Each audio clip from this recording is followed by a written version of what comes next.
Hello everyone, welcome back to Hinamizawa, but in the past this time. Shihi on my tsu talaibushi. Let's continue. So when last we left our...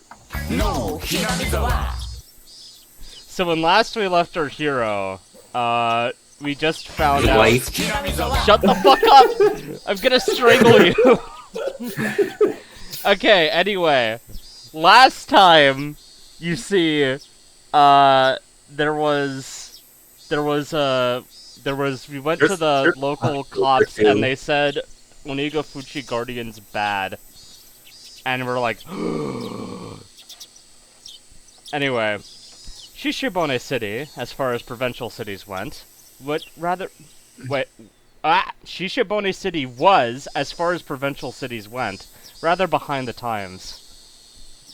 Okinomiya, recessed in the mountains, was even more remote. With little change between the seasons, all that was left was the tepid passage of time. It made for a rather drab town. Tepid passage of time? What? Oh, you're right. Oh my god, it's a verb meaning to tepe. I get it. There were no tourist attractions or local delicacies. What? His wife is a local tourist attraction. Oh my. Well,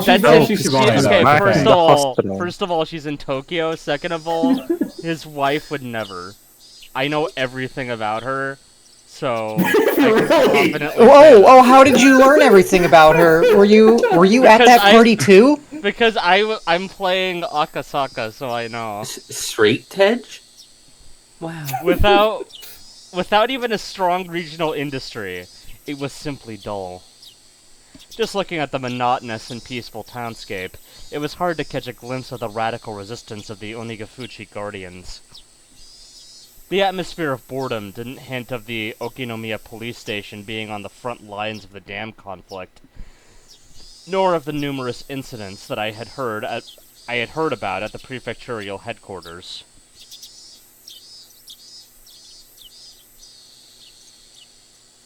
I'm not voice acting this one.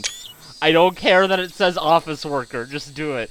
Here to pay a fine. You're literally made for this role, though. No. You were born to act that. I refuse. I don't even know what the fuck you guys are trying to say when you post office worker. Anyway. Did somebody read it? Yeah. Okay. No, I have an appointment with Handaya-san from the Public Safety Division. Please tell him it's Akasaka. My apologies. Please, wait a minute. The clerk, who thought that I was here for a parking violation at first glance, after fumbling with the unfamiliar extension number, told the person on the line they had a visitor.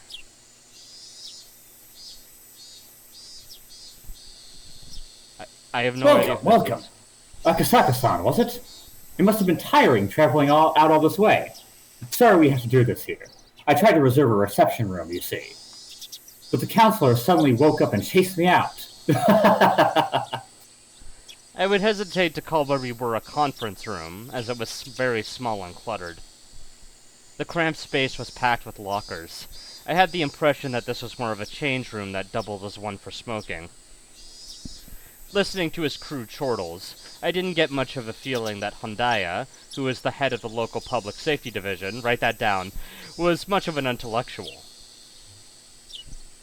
But I knew that, in exchange, she had both experience and absolute confidence in his instincts.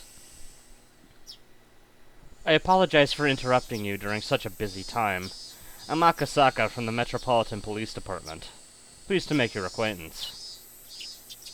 Handaya from the Public Safety Division. Nice to meet you.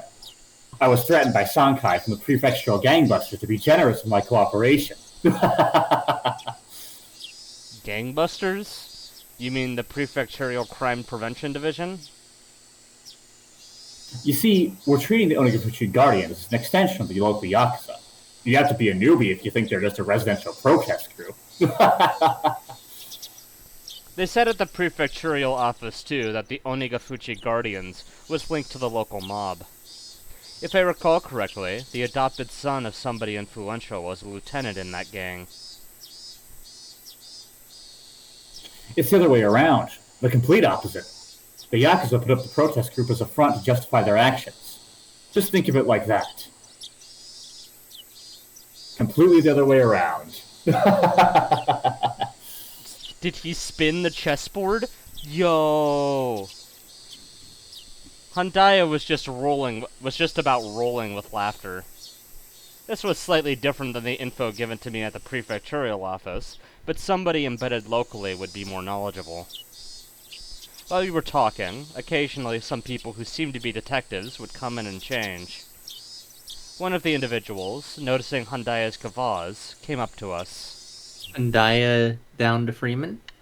Oh, who's this guy? I don't know who this character is. I was wondering what you Can we get a guys scene were of him talking about. changing? A few CGs, perhaps? Oh, no, please! Oh, Kuda-chan. Perfect timing. Why don't you join us? This here is Inspector Akasaka, who came all the way from the Tokyo Police Department. I mean, this music is kind of the right mood for a changing CG, I have to say. An inspector? I'm still a rookie. My name is Akasaka. Pleased to meet you. It must be nice to be so fresh-faced. Did they hire you this year? Is he doing that stupid fucking face? It's kind of hard to tell. He sure I can is. tell because I am Oishi. Yeah, he sure is. I just knew. I couldn't help but think I was being ridiculed, so I only responded with a forced smile. It's so much more subtle on the new art style. I could tell that this new person was like Handaya, the type who had confidence in their instincts and experience. I really didn't like those types of people. Okay, rude. Old men running the world. Let me introduce you, Akasaka-san. This is Oishi-kun for our investigative department. Regarding the S-file you were asking about, he's familiar with it. He doesn't like old men because they're not doing old men yelly with him. Anyway. S-file? S for Sonozaki. If something is an S-file, it means it has something to do with the Sonozaki family. It's something of a code name. Okay, so everyone already realized this, like, immediately, but thanks for clearing that up, I guess? Akasaka didn't realize it. He hasn't read the script. Sonozaki? No, you see, It's Ryukishi's just to just a episode hack. 4. He's trying to copy Your Turn to Die. What are you talking about? He saw the H file from Your Turn to Oh, Die. And you're wanted right. To copy it. Yeah, the H file. He was not very good at it. He's not very good at writing. Okay, anyway. Come to think of it, I remembered when I was poring over the documents at headquarters, there were quite a few people with the last name Sonozaki popping up.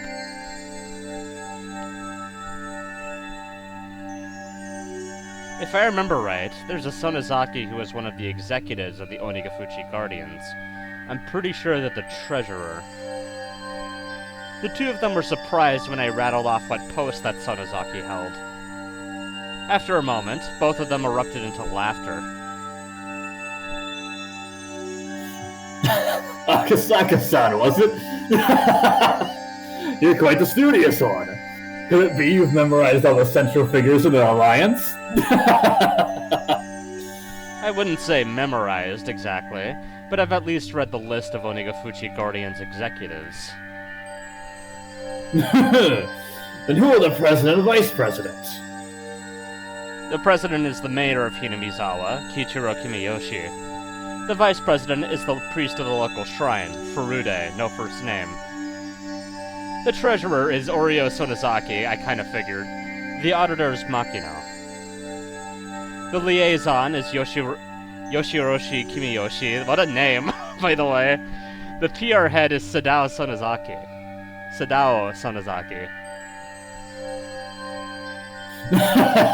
Akasaka-san, you're pretty good. The pay sucks, but you want to work here? You're just the type we're looking for. Men who leave their wife back in Tokyo. By the way, Sonozaki is the head of the youth department. So close. The head of public relations is actually Tadataka Sonozaki. Feeling like I wasn't being complimented at all, I started settling into an uncomfortable mood, brought on by this disgusting, putrid, horrible...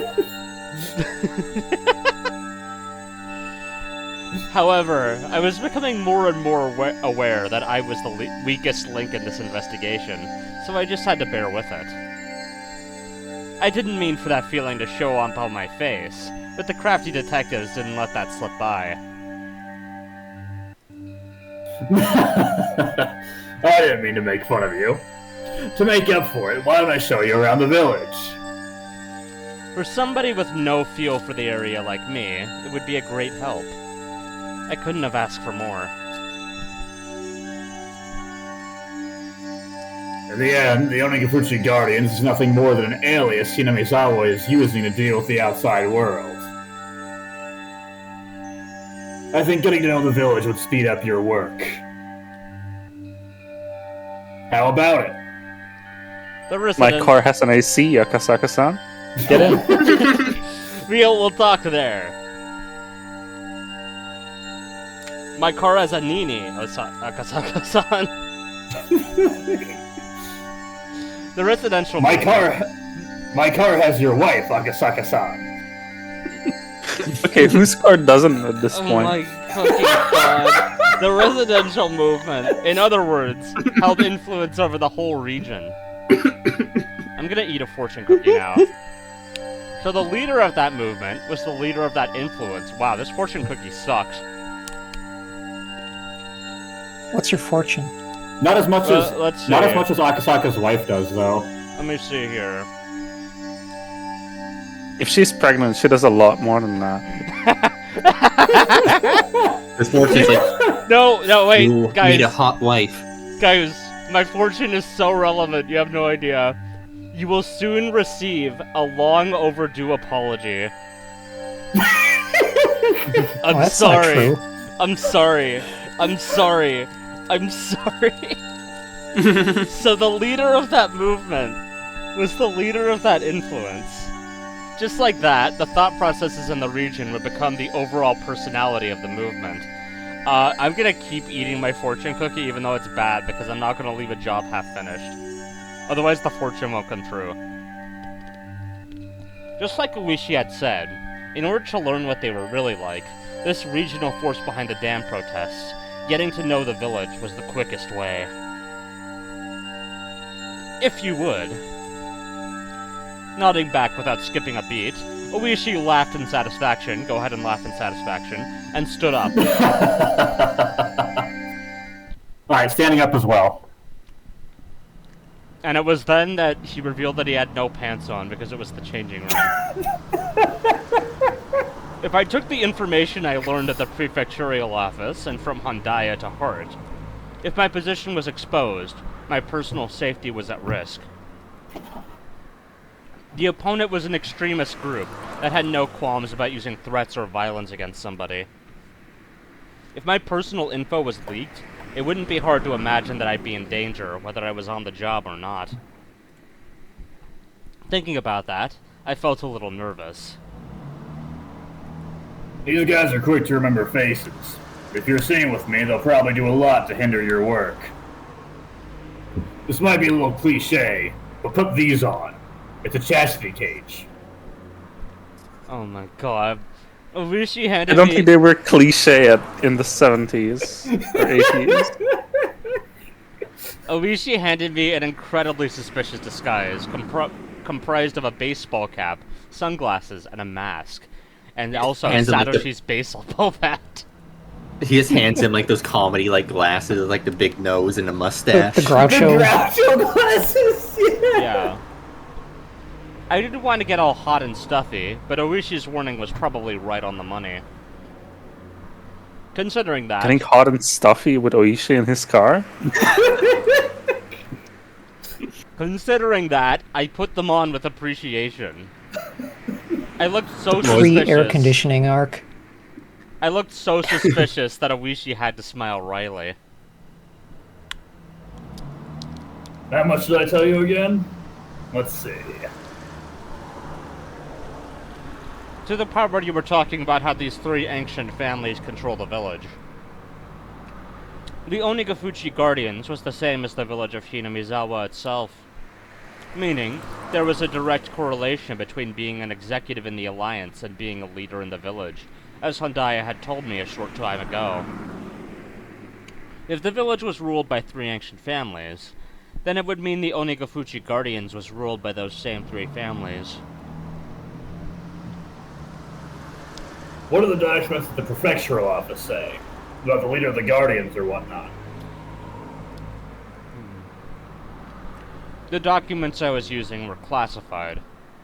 If I responded to Oishi's question, it'd be a breach of security, just like the game FNAF Security Breach. However... Holy shit. Most likely. Which is really similar to Doom 2 if you think about it.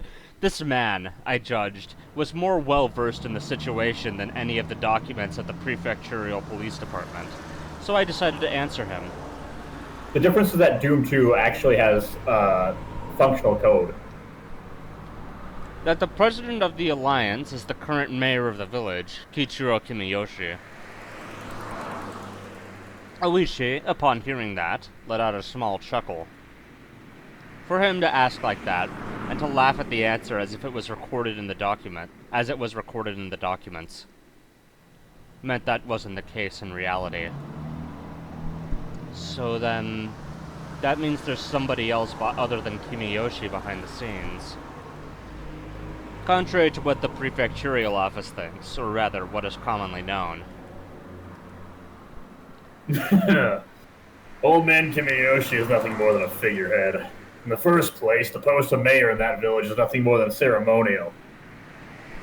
In other words, there's somebody else in charge of both the Alliance and the village? Would that be the three families we just talked about? Well, I'll explain that part right now. All of a sudden, with a thunk, the car suddenly lurched, and I immediately died after hitting a tree.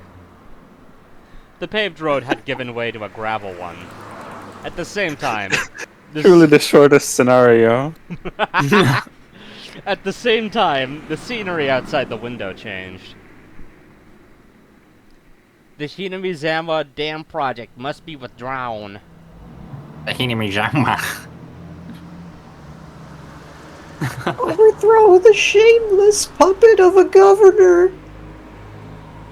These are signs, I'm pretty sure, but... The dam will submerge the natural beauty of Hinamizawa. Yeah, so we're voicing the signs, it's okay. Nice. Protect the You can tell by the handwriting. unethical dam! Unethical dam is gonna be the name of Toho 21. Fear the wrath of Oyashiro-sama's curse. Demolish the dam. Those involved must go away. I like how, That was so low energy. I think you sounded So defeated. about it. Like, I guess go away. Like, I don't really... Oh my god, dude. Just get it over with, man. Must respond. Grumble, I was imagining you, like putting, like, some of your hair, like, in your fingers and, like, twirling it around while saying that. Anyway. The construction office manager must negotiate with us. Ah! Signs and banners crowded the roadside. Even reading the brush-scrawled words was daunting. It was as though... When they sound like that, I imagine. It was as though where the road just changed was a border with a different country. At that moment, I was startled by the cars suddenly braking. Looking ahead, a barricade had been erected. About 5 or 6 protesters, wearing masks and helmets to hide their faces, were blocking the road, yelling at us angrily to stop. What is this? A checkpoint? These guys never learn. Oishi snorted as he rolled down the window and leaned out, before I'm immediately snorting being shot in the crack. head.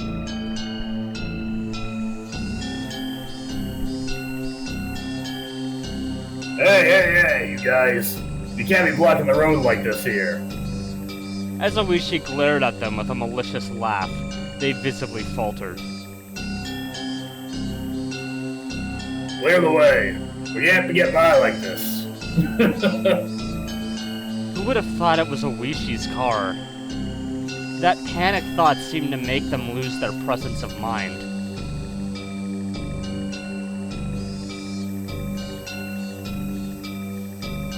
Oh, if we had known it was your car, Detective Oishi, we wouldn't have been so rude. Detective, what happened to your usual car? Is it in for maintenance? Something like that. I just can't get used to this car they loaned me. Judging from their brief conversation, I could guess they were familiar with the license plate of the car Oishi normally used. In other words, if they knew the car belonged to the police, they would have hidden the barricade. What they were doing was obviously obstruction of traffic, a blatant crime. Who's that suspicious guy? You. Could you show us your face? The man glared at me menacingly. Wearing a mask and sunglasses made me look particularly dubious. Would not showing my face get me into some unnecessary trouble? I turned to Oishi to see what I should do.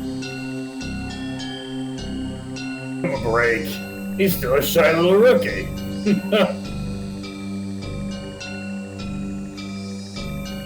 We just wanted to make sure he wasn't anybody suspicious. Hinamizawa has been in a bit of a stir as of late. Have you looked at yourself in the mirror? That mask you're wearing is way more suspicious.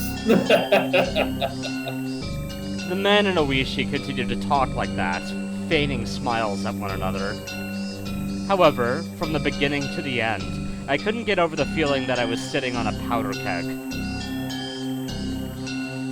Has the number of trucks illegally dumping still not decreased? It's a real hassle dealing with it all the time. If the police could understand and cooperate, it would really help. During that conversation, the barricade was moved, leaving a gap wide enough for a single car to get through.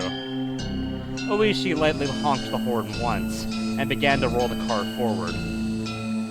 I could see the men's antagonistic glares at the back of the car in the rearview mirror. What was that just now? Blocking a public road like that? Of course, it's a crime. Still, if you get worked over that, it'll never end. Those guys, see, claim there's an infestation of trucks illegally dumping in the village. The story goes that in order to stop that, they're halting suspicious vehicles for inspection.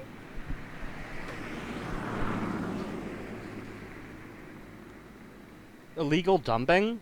Like corrupt contractors just tossing industrial waste away? Their line of argument is that if the police aren't going to do anything about it, they'll take matters into their own hands. Well, the industrial waste is just something they're doing by themselves anyways. By themselves? They have a pretty good strategy. You see, in order to hinder construction, they spread industrial waste over by the dam site. Then, blaming it on corrupt contractors, they start instituting these inspections. There, they stop every construction vehicle coming through and interfere with them as much as possible. So then, it's one of the methods the Onigafuchi Guardians is using. With that inspection just now, this car's license plate has probably been recorded. It shouldn't get stopped from here on out. Those guys know very well not to get me angry. See, rumor is that if they figure a car is related to construction in some way, not only will there be checkpoints stopping it at every turn, but they'd be throwing rocks and planting road spikes as well. It's best you be careful so you're not identified. If they find out you're from public safety, who knows what you'll suffer through. Might even fuck your wife. No. That's already happening. No. Yeah, but then it would be targeted. Oishi. Yeah. That's just Oishi was normal acting, for him. Oishi was acting like we were talking about something fun, but for me But it we was are. no laughing matter. It's very fun. That's No, it's very that's funny. always true when it comes to fucking Akasaka's wife. It almost feels like we wandered into a civil war in the Middle East. Yes, Hinamizawa. I can't believe the Middle East has civil wars waged over Akasaka's wife. I mean, she's free for the taking. Come on. That's a good way of putting it. It's pretty much just what you said. Oishi turned to me with a grin and a menacing laugh, as he often does. You see, this here's a war zone. The car slowed down a bit as it went through a narrow road through some farmland. You see that house in the forest over there? That antiquated one. Looking at where Oishi was pointing, there certainly was an old, traditionally designed house. That belongs to the mayor, the old man Kimiyoshi. You could say it belongs to the main Kimiyoshi house as well. There's a lot of branches, but they'd be one of the three main families. The three families. The ancient families that control Hinamizawa? Did you know that Ryukishi likes...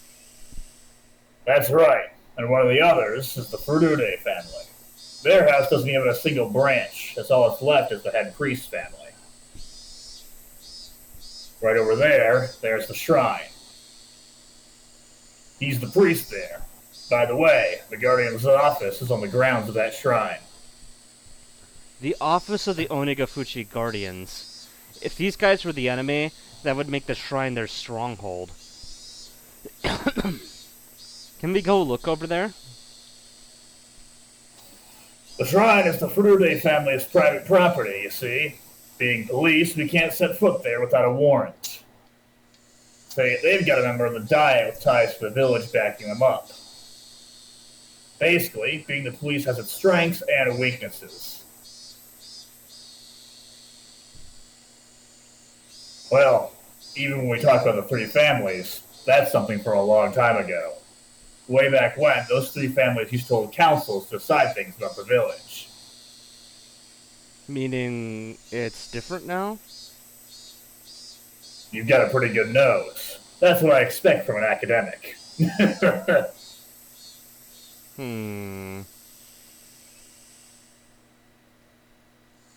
Damn, Oishi's into noses? No, I don't think that was the takeaway. The car Wrong broke kind to- of note. You're not, Wrong despite kind being of gay, nose you're not job. really grasping the homoeroticism. The car, you see, it braked into a halt with a squeal. Word choice is like squeal, and you're telling me there's nothing gay about this scene. Ahead of where we were stopped were several signs. Signs for the Leather Club. This is not a sign to a leather club. You're right, it's a sign for the gym. Alright, is somebody gonna take the sign, or am I doing the signs again? The property beyond, no trespassing. Beware of poisonous snakes! Danger! Turn back! Intruders will be charged an entry fee of 1 million yen. Signs were erected there with things like that written on them. They Erected? really like it. They really like the word erected. Yeah, I'm really feeling the homoeroticism now. You erected a dispenser. The road was separated from the forest by a chain link fence wrapped in barbed wire. Since this is private property, this is as far as we go. There's several surveillance cameras set up further in. Saying that we just got lost won't work with these guys. They're beyond here, right?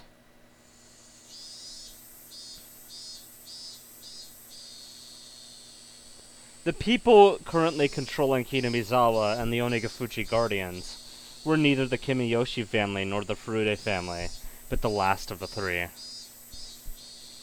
The Last of Us 3? No. Yeah. Beyond here is one of the three families. The Sonozaki family. They're the ones controlling Hinamizawa from the shadows.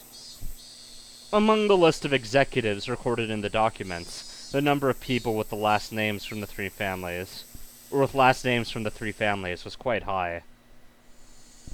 Of course, Sonozaki was no exception. However, at the top was the Kimiyoshi family. If the Kimiyoshi family seemed to be in charge, the rulers behind the scenes were the Sonozaki family. This double-layered structure implicitly told me that this village had both a light and a dark side, just like in Deltarune. You're going to die. I would cast Snowgrave on you. The current head of the Sonozaki family is an old lady named Ordio. She has enough clout that you could call her Empress Sonozaki. She's got a lot of followers. Akasaka. Yeah, she's got 100 million followers on Instagram. That hasn't even been invented yet, Akasaka. Be careful, she's no small fry. She'll cancel you on Twitter. She's enough of a VIP that even the city has to bow before her. She's a Zako. Well, in Hinamizawa, and the Hinamizawa and the surrounding area, their relatives amount to a block of several thousand votes. No politician can show disrespect for that.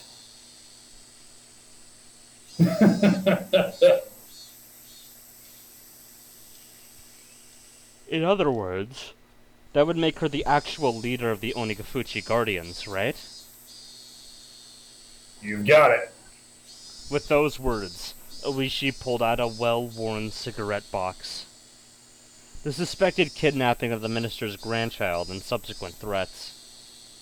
Were these part of the hidden plot by the Onigafuchi Guardians in order to have the Hinamizawa Dam project cancelled? You came all the way from Tokyo to investigate this, didn't you? Left your wife behind, too. Shut up. Huh? Yeah. That's right. Something the matter? Then, is it related to that direct appeal incident with Mr. Inukai? Or Minister Inukai? If that's the case, then public safety has marked them on a watch list? Something like that? Having you guess that so quickly makes this easy. While exhaling out cigarette smoke, Oishi smiled broadly, like I just pulled a good one on him. Or so I thought. His smile disappeared suddenly. That's a lie, isn't it? Huh? I mean, the direct appeal putting them on a watch list. That's a lie, isn't it? Oishi knew there was no way that Tokyo HQ would dispatch an investigator over something against minor as a direct appeal. If they were to dispatch someone, it had to be for a more dire reason. He had figured out as much. I thought of myself as the type of person who doesn't let things show on their face. In front of his watchful gaze, however, I felt that what I was thinking was completely laid bare, almost as if he could see my narration. Oishi silently lit another cigarette, as if waiting for me to interject during his awkward pause. I see. Wait, but he didn't put out the last one. He's just smoking two at once. Gentlemen? I see. So this was a veteran detective's way of getting someone to spill information. He's gonna do Jotaro's cigarette trick. As long as he realized this, there would be nothing more. No more cigarettes than this. If I didn't open my mouth, I wouldn't receive any cigarettes. And also I wouldn't have to lose anything, like my lungs. He just reaches in. Wow, that cigarette smoked deep. All I had to do was stare out the window and enjoy the scenery until Oishi gave up. You really are bad at hiding things, you know. Being so young and earnest isn't so bad. Oishi smirked as he twisted out his third cigarette, while I tried not to let him notice that I had yielded completely. He's smoking like 5. Why is he smoking so many? He's just smoking the entire pack at once, bro. Also, they're talking about cigarettes now, and you're still saying that there's nothing gay about this scene. Oh my god. At first, I If it was thought I straight, had they'd be won. smoking cigars. But at the very least, Oishi had ascertained that I was hiding something. Meaning that I might have ended up marching to his tune. Oishi started up the engine once again, and began to move the car.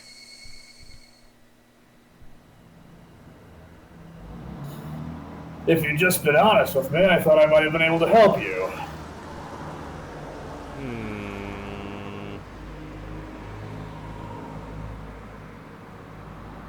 How would you help? If the cat was out of the bag, I might as well use it to catch some mice. Cat's out of the box. Mouse reference? Well, this Mouse depends droid. on what we're talking about. But I might be able to set you up with someone who's knowledgeable about the goings-on in Hinamizawa. An informant? I see. Is that what you call it? Why are you interested in my case, Uishi-san? Well, I'm the same as you. Isn't it our business to know things? Being able to meet with Uishi's informant was an incredibly compelling opportunity. We were looking to recruit somebody familiar with the area to collaborate with our intelligence. In the end, there was no better method for finding people than asking. We were always taught, however, that the rank-and-file police were no better than monkeys. Holy shit!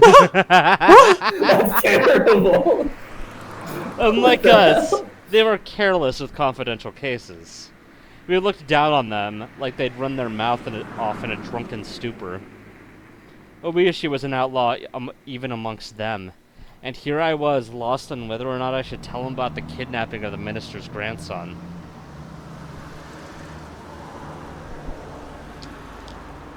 This informant, exactly how knowledgeable are they about the Onigafuchi Guardians? If you're from public safety, you'd know, wouldn't you? Something like that is something I can't just tell you. Protect your sources. That was the first principle of dealing with confidential information. In that regard, it seemed that Oishi wasn't one of those monkeys. Jesus Christ! Dude.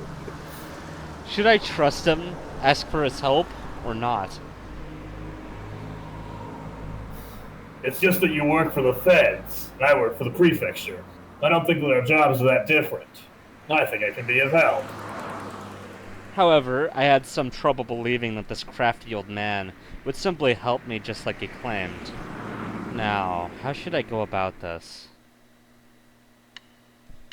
I find it hard to believe someone of your standing would help me out without strings attached, like those on a puppet. Well, it's not like I'm completely without an ulterior motive. As I recall, you guys have space in your budget allocated to pay informants, right?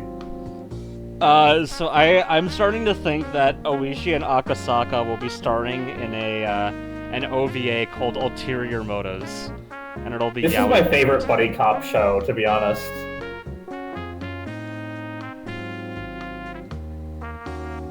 Something you don't need to submit a receipt for. Just a little bit of that would be the cost of meeting with the informant. In other words, give the compensation oh my god. In other words, give the compensation earmarked for the informant to you first. Well, it helps that the details of this deal are so clear-cut. He certainly was something else for being able to brazenly state his ulterior motive like this. Other than him doing this out of the kindness of his heart, everything was a lot clearer if he was being compensated for this deal. I felt that he was the type of man who was good at these backroom dealings. Don't misunderstand me, please. It's not me who needs the money, it's the informant, okay? Well, in regards to the payment, I'll be handling the money. When do you want it? Right now would be good. If you don't have it on you, tomorrow works as well. I pulled out a wallet that was different from my personal one. The price was pretty much fixed, depending on what kind of information I was paying for. In this case, the payment was up front. Also, considering the fact I didn't know what kind of info I would get, I shouldn't pay too much. When I suggested that, Oishi suddenly stretched out his hand and tightly grasped the contents of the wallet. Firmly grasp it. At times like this, it's best you not be so stingy. It's alright. They won't go to waste. I understand. I won't be stingy. And? What kind of information are you looking for? Depending on what you want, how we approach this will probably change. You swear you won't spread this information to anybody else, Oishi-san? I can't swear as much. I'm the same as you. I can't withhold information obtained during the course of my duties. I got it, I swear. Nothing here gets said anywhere else. On top of that, thanks to you, I can pay back what I owe for my mahjong debts. In any case, I won't break a promise that involves money. I was still unsure if I should trust him until the very last moment, but in the end, I broke down. Oishi wasn't the type of guy I could trust 100%, but there was no mistaking he had access to underground information networks. In order to accomplish my mission swiftly, I needed his cooperation. I set my resolve. I'm investigating whether or not the Onigafuchi Guardians is related to a certain incident. Certain incident? There's a possibility that the Minister of Construction, Inukai, is being coerced by someone. Saying there's a possibility is kind of a roundabout way of putting it. It appears there's a mole close to the Minister. And due to that mole, the Minister has been monitored quite thoroughly, and was seemingly forced to see to their threats right away. None of this was reported to us or the police. I see. So that's why you're saying there's only a possibility he's being coerced. In that case, isn't it a little strange? If the minister didn't report this incident to anybody, how did you guys know about this? If we didn't spy on the minister's private life, we would never have found out. I don't think we have to provide that explanation to the informant, so I'm omitting it. Oishi had apparently caught on, and quietly chuckled when I refused to explain. I see. There's a spy close to the minister, so public safety made it a highly classified investigation. That certainly isn't a very amicable story, is it? If this matter became public, not only would this affect the minister's political career, but the possibility of there being a shift in the political landscape is extremely high. If the perpetrator's aim is indeed that, then this could develop into a very grave situation. Well, the government having development projects all over the country, they've butted heads with quite a few people. It wouldn't take much wrongdoing for the left-wing parties to suddenly garner more support. They sure have talked about communism a lot this chapter. Left-wing undestroyed? We're currently investigating what demands are being forced on the minister, but at least we have a good idea of how he's being threatened.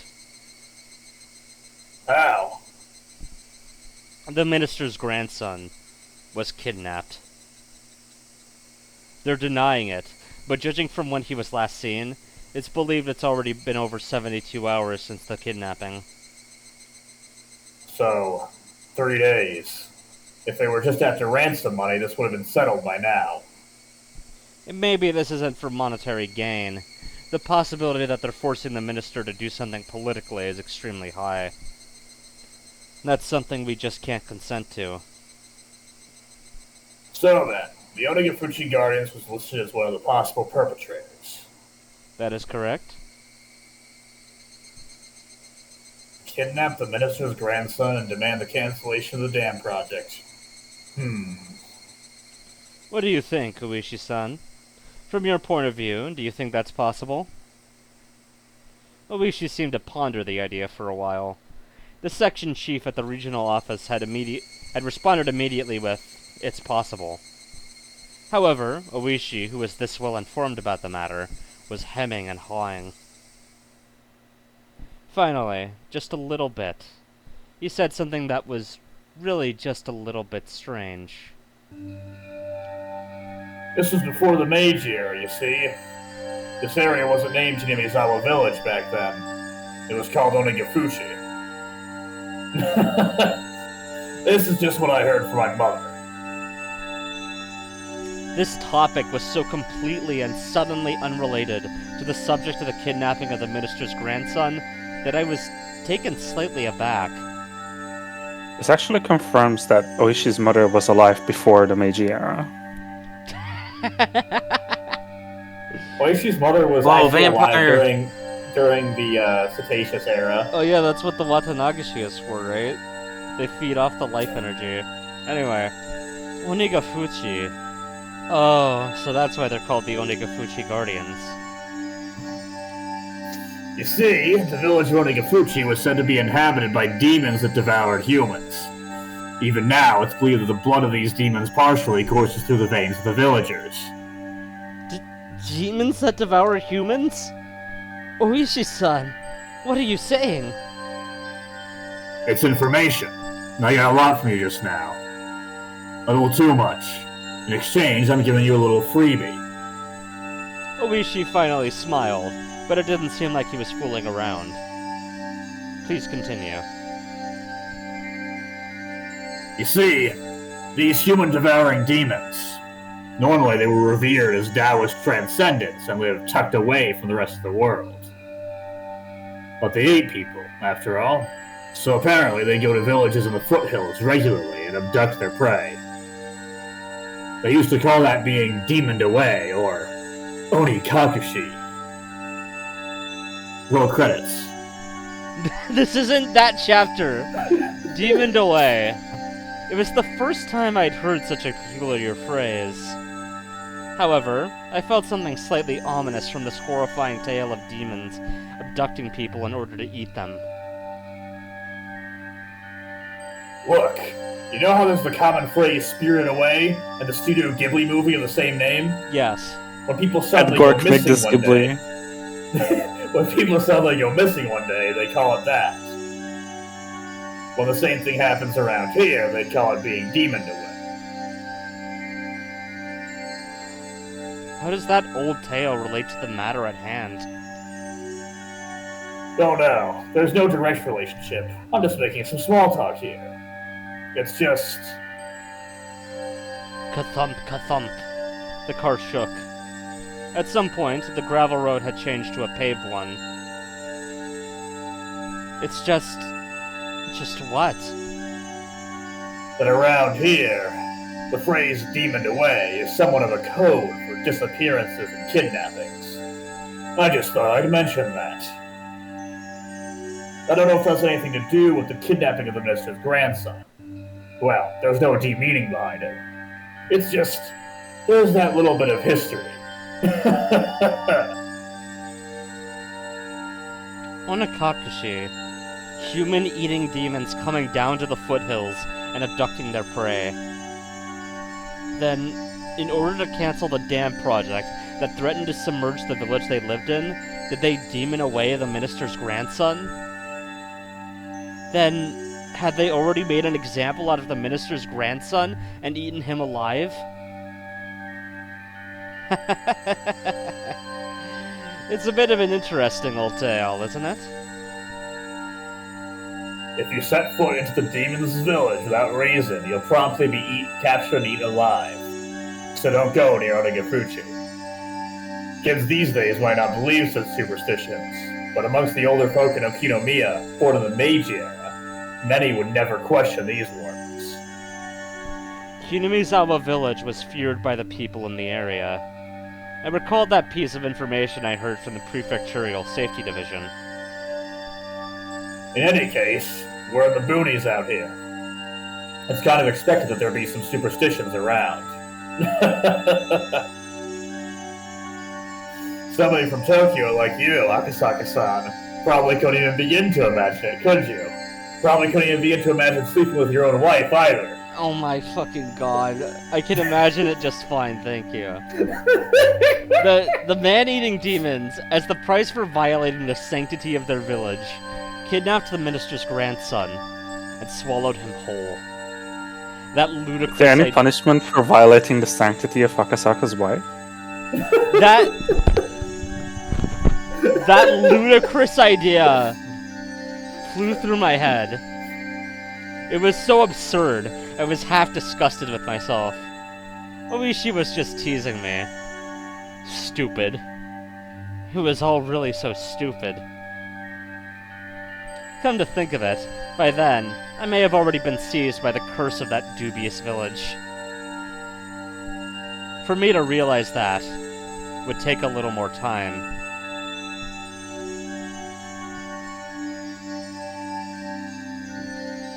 It would take a shit. Take a shit, everyone. If I must. You must. It's You have no compulsory. other choice. Oh my god! Holy What shit. the fuck? Oh my god, there's a phone call with his wife while she's getting railed. Oh no, please, no. Okay, so looks like we have 4 very different tips here.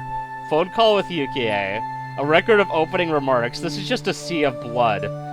Gears and fire and the taste of honey.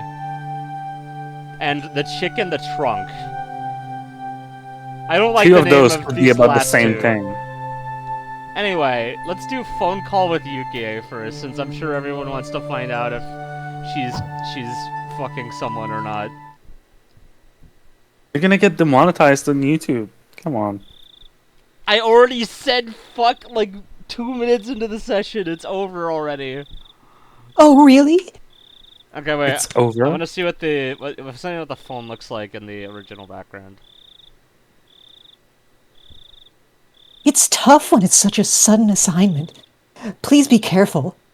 Where are you headed? You're already there? Whenever I headed out on assignment, she would ask where. Not just Yukie, but anybody would have asked the same question. If it was a cold place, she would urge me to pack a thick jacket. If it was far, she'd warn me to be careful on the drive over. It was just normal, everyday concern that led to asking such an obvious thing. Anybody's wife would have asked exactly how much time they'd be away from home for. I felt sad that I couldn't answer such a run-of-the-mill question. Sorry. It's something that you can't talk about, isn't it? Please be careful. I'm gonna get so many bad ends, Yukie. Sorry, Yukie. At some point, you started apologizing right away. Even though when you first started your job, you were all gung-ho about it. Okay, this doesn't count for my fortune, because it was long overdue.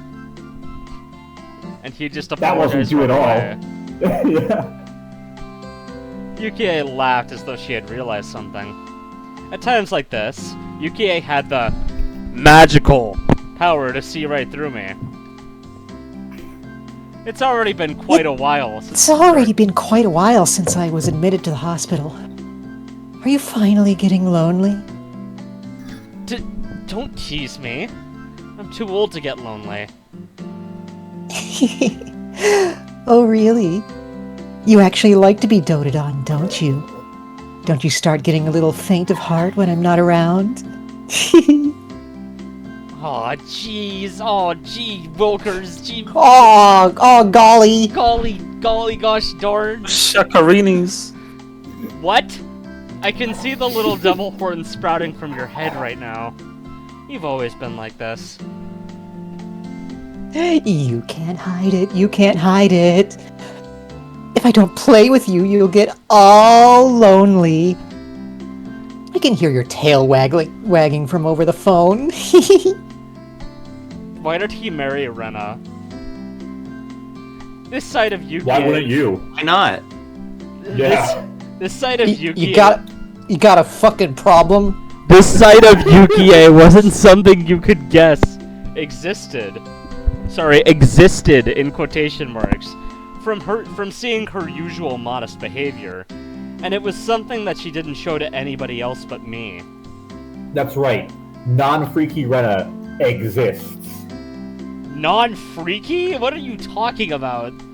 I didn't say anything like that. Hi, I'm Freaky Rena. Shut the fuck up. We're Rena. not talking about this again. I don't want to think about that right now. Normally, I'd poke her to hide my embarrassment and bring an end to the conversation, but I couldn't do that over the phone. But of course, Yukie was clever and not freaky Yukie. She was teasing me because of that. I wonder when I figured out that giving you grief was this much fun. Give me a break. In any case, it's good to hear you so lively. I know, right? Did I cheer you up? I had called Yukie to keep her from feeling lonely when she was by herself in the hospital room. Of course, that was nothing more than a pretense that I, being shy, had come up with. It seemed that Yukie had long since seen through that act. Yeah. Please phone again. When I'm not feeling up to it, I'll get my father to talk with you. Although if you're talking with my father, I get the feeling that you'd be standing at attention on the other side of the line. For a while longer, Yukie kept teasing me without letting me end the call. No, you hang up the phone. No, you hang up the phone. No, Don't you fucking hang up! A record of opening remarks. Alright, here we go. This is gonna be a record of opening remarks, I assume. Alright, who wants this one? Alright, fuck it, I'll take it. Chairman XX, members of the XX Party, congratulations are due as we are celebrating 25 years since our founding. These past 25 years have seen much growth in XX Prefecture.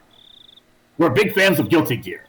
The once quiet scenery of nothing but fields now has seen the opening of a new stop for the bullet train. What are you talking about? There's no Japan in Guilty Gear. No, Guilty Gear, was it Double X or what it was? And with Yeah, the there's development a- of the highway, we've seen the rebirth of a modern city bursting with youthful energy.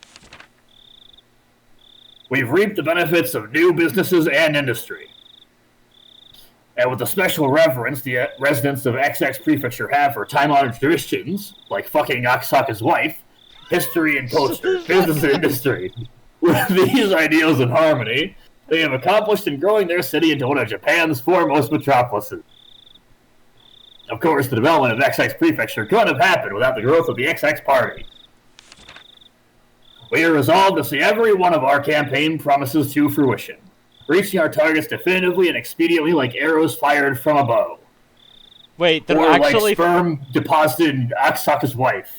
Wait, so they're actually fulfilling their campaign promises? Okay, that's how I know the story is fiction.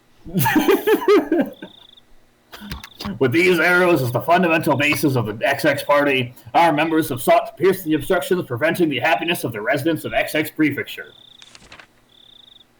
But I do believe that everybody here is unlike an ordinary arrow. While being as unfaltering and straightforward, we have not neglected in seeking solutions that conform to the current day and age, while also keeping an eye on the future. An arrow, once loose, can only fly to its destination. Everyone here, however, is no simple arrow. Even once loose from the bow, without neglecting our studies, while employing new methods and implementing more effective and flexible ideas, thus being able to change trajectories mid-flight, we are magical arrows. The modern age marches ever forward. Sometimes it marches faster than the time taken from planning to execution. Wait, like The the, following part was not in the executioner script. from Umineko? It is thought to have been ad-libbed by the minister. For example, there have recently been numerous problems with the Hinamizawa power plant project.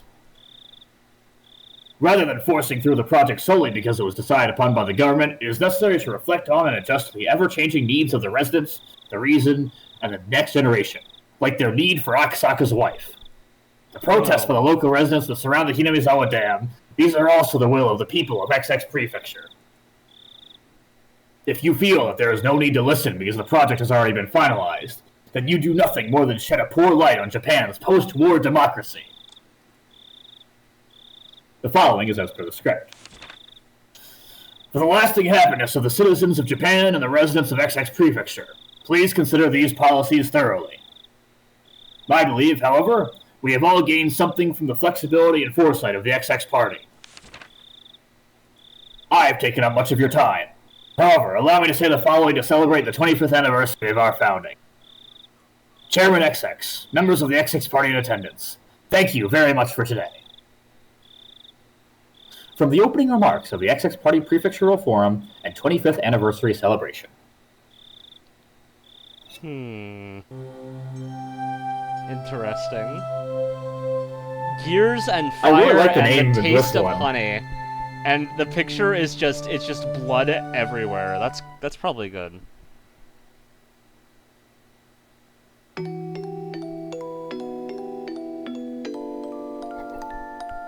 Oh my god.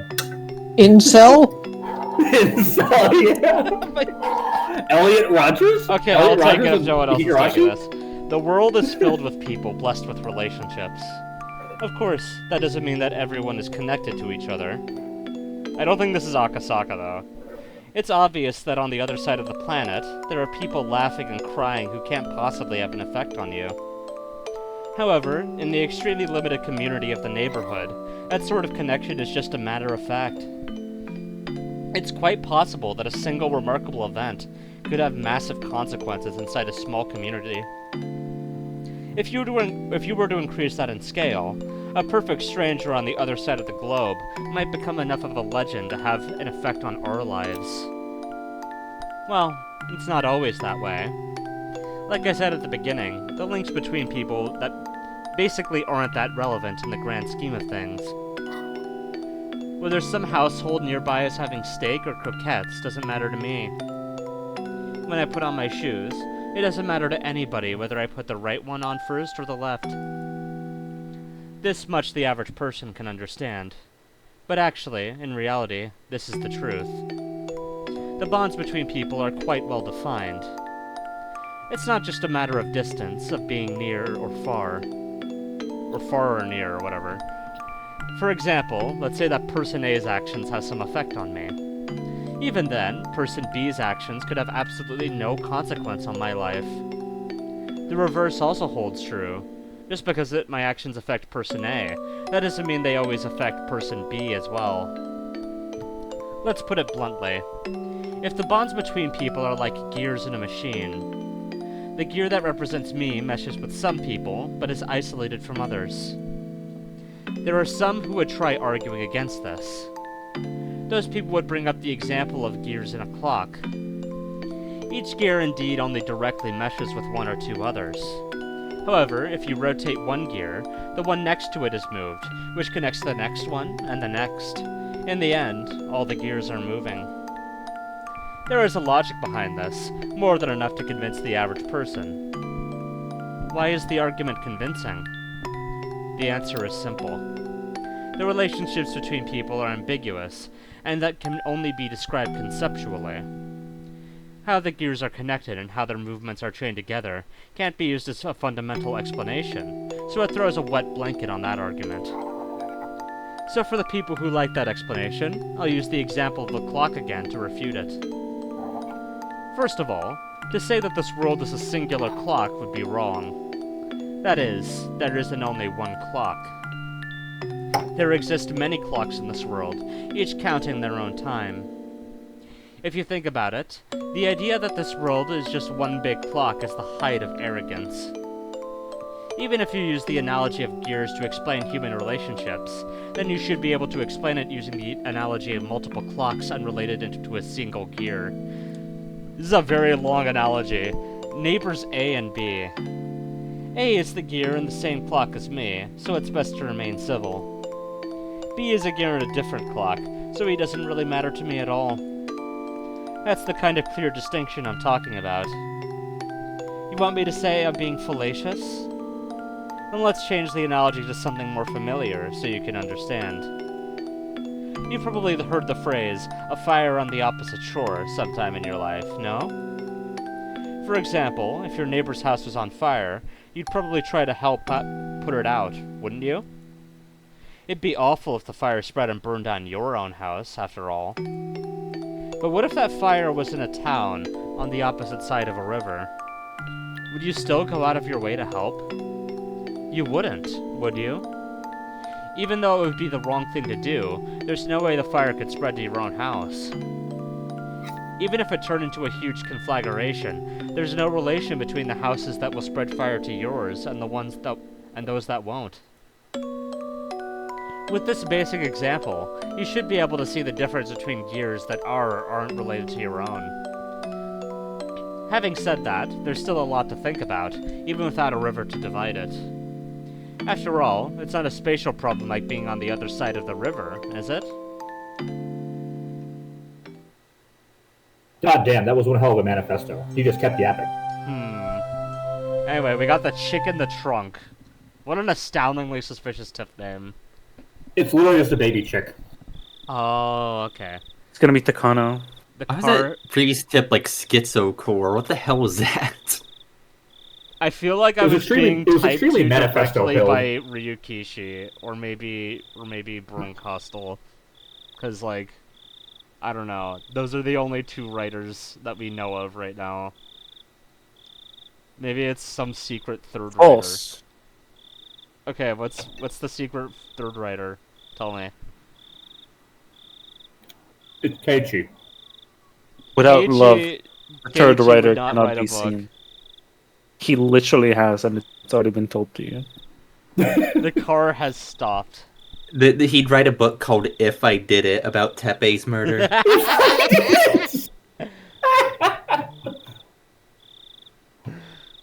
Okay, but he didn't know any more than that.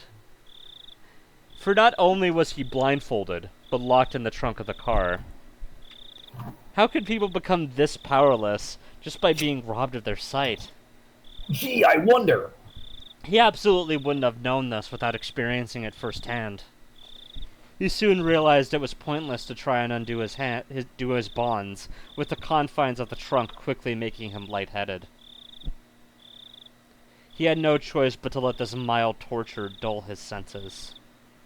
That's why, when the car stopped and the unpleasant vibration ceased as the engine was killed, he couldn't help but delude himself that he was being set free, even though nothing had been resolved in reality.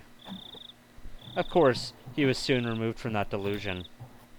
He strained his ears when he heard one of the men who had abducted him, and an older man he was hearing for the first time strike up a conversation.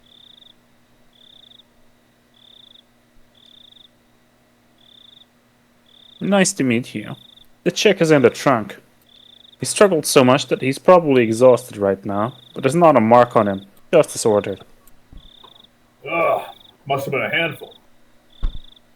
Keiichi, Oishi, is that you? Isn't it the... The trunk open. See? See, he can't even respond. It's the air conditioner. The trunk opened, letting in a blast of fresh, cool air. The air conditioner is actually Oishi himself. Even though up until just now he had been thinking about getting out of that stuffy trunk, when it was actually opened, he suddenly became uneasy. Enough so that he wished that the lid of the trunk would once again close, separating himself from them. Suddenly, somebody stroked his head. Oishi? Irie? Oishi's got a fucking air conditioner aura. Of course, since he was blindfolded, he couldn't tell if the hand was petting him or simply evaluating how easy it would be to remove his scalp. Unable to tell the difference, he could only freeze as he imagined the worst-case scenario. Poor little bugger. He's shaking. Just stay calm for a bit. The older man said that kindly as he stroked the boy's head. This must be real tough for you. But you see, your Gramps is a nice man. He'll help you soon enough. I like how they're saying this like they didn't fucking kidnap him. Having heard nothing but the average standard dialect his whole life, the older man's distinct intonation left a deep impression on the boy. But he had no idea what he was saying. For your Gramps to register as meaning your grandfather took a while to process. Eventually, the hand that was stroking his head loosened the blindfold.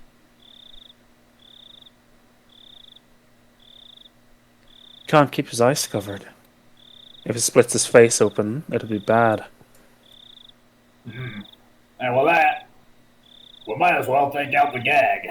Has there been any character that talks like this? Maybe one of the thugs? I don't know. You can't breathe like that. Yes. It'll be trouble if he yells. Leave him to us. Jeez. You guys don't know how to treat somebody. The main family said no rough stuff. You better remember that well. Yeah. He won't do anything stupid. As long as the kid cooperates, that is. The man's hand pointed roughly and repeatedly at the boy's head. A rugged hand, unlike the affectionate one that had been stroking his head before. Just stay cooperative. If you struggle, there's no guarantee what will happen. That cliched threat was literally beaten into his head. Alright. We got our tips. Time to get bad ends. I'm gonna save just in case there's a bad end.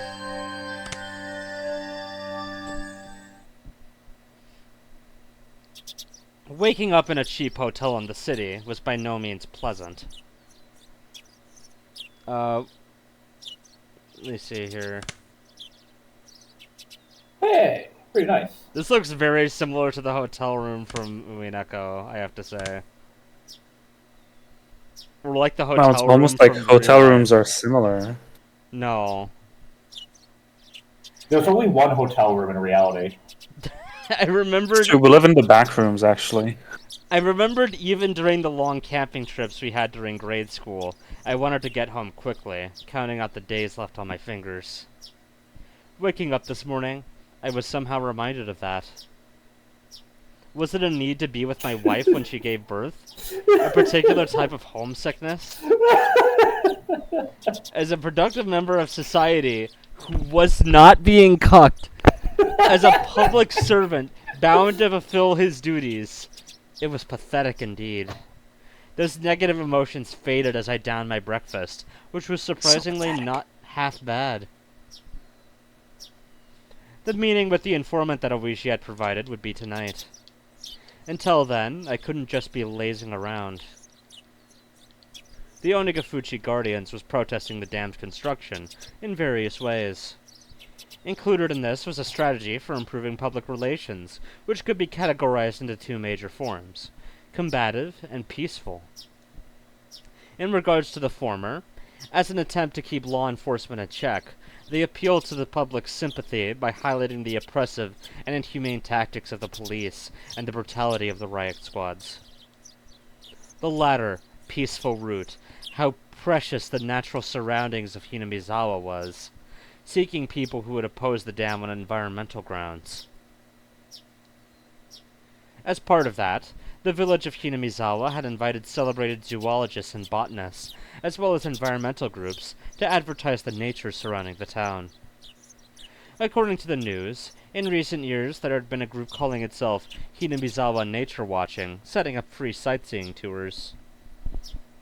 I would have liked to have taken advantage of the opportunity, but when I called the village administrative offices, they said it was too late to apply for the tour, and they were still undecided as to when they'd be doing another one. I see. So there's no applications for next time. Too bad.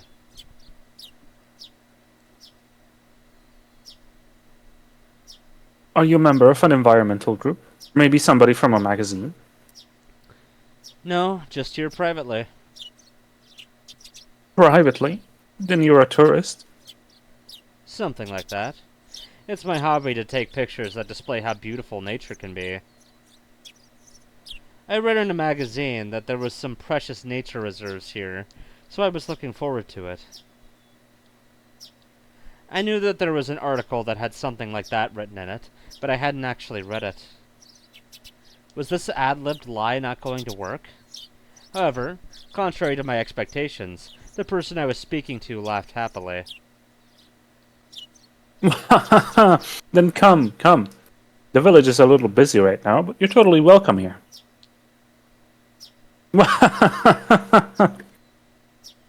In that case, I'll graciously accept the offer. Thank you.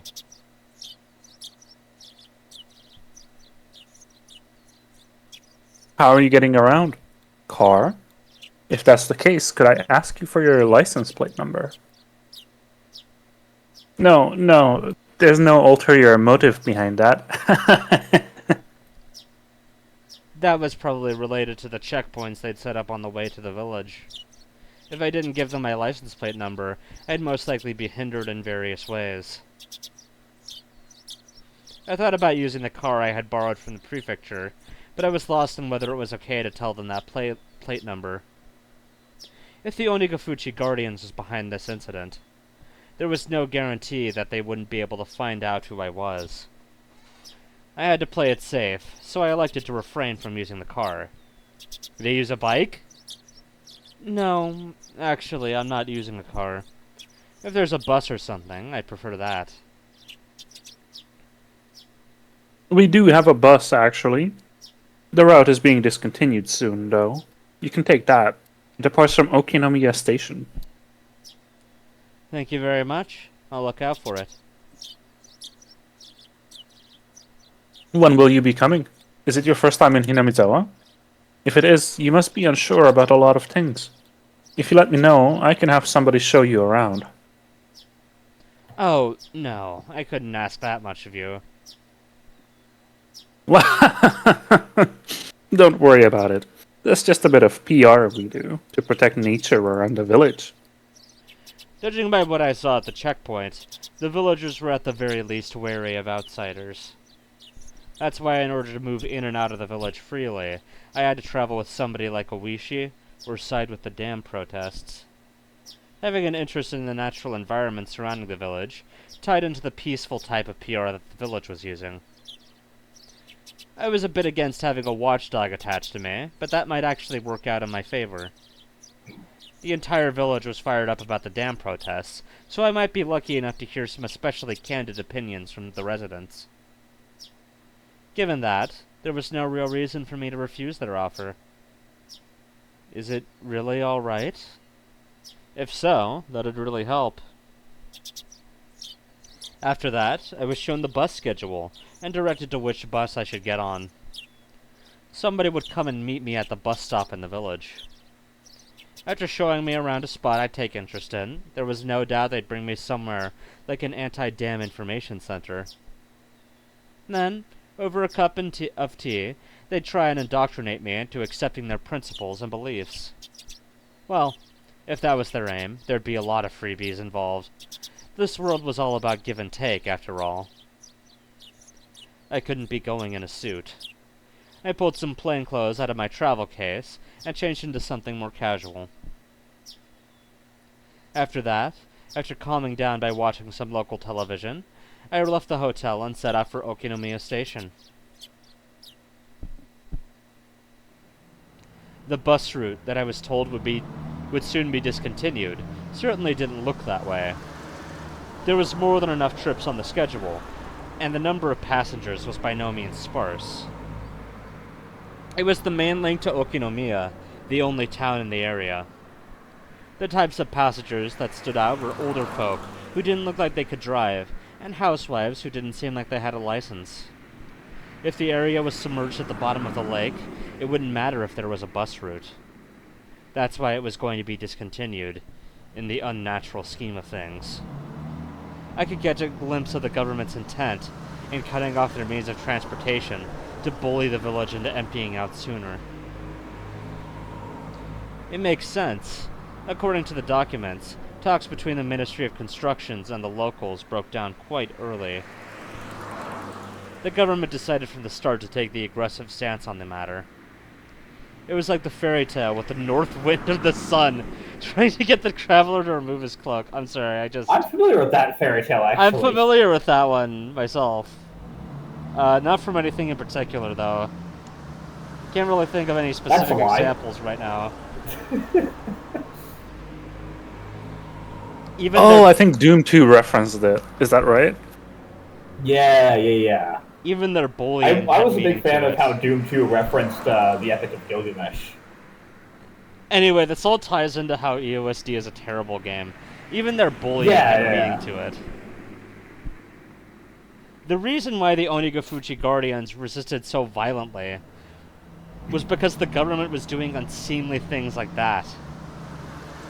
I was somebody who lived in Tokyo, so for a village or two out in the boonies like this to be submerged didn't seem like a big deal. But I guess for somebody actually living here, that would be a vitally huge problem.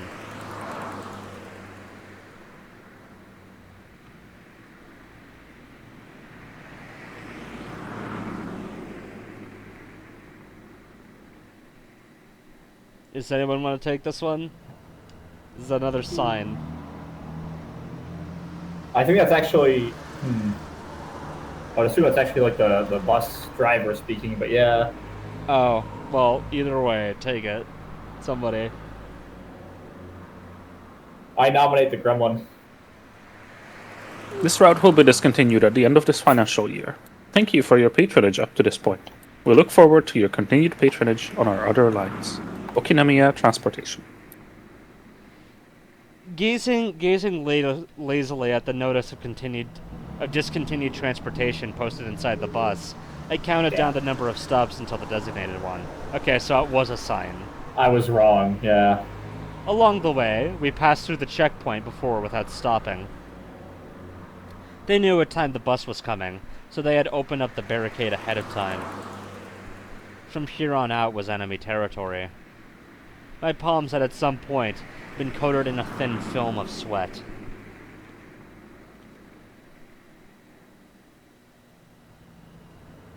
Now arriving at Ukita Waterworks.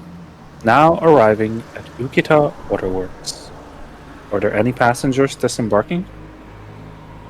I hurriedly pressed the stop request button as the designated stop was announced. For none of the numerous passengers to be getting off here meant that it must be quite a remote place. Maybe they're just not in the right mood. In actuality, the stop I got off at was so abnormally run down that I could tell it was barely used. As soon as I stepped out, an intense atmosphere completely different than the interior of the bus assailed my body. Right now, Oishi or Handaya weren't beside me. That's right. At present, I was alone in the middle of enemy territory. My adversaries probably thought I was just an ordinary tourist, but that was nothing more than a ruse.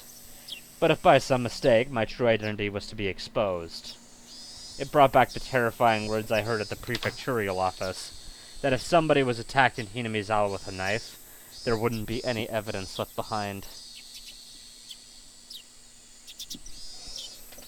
I didn't seem suspicious, did I?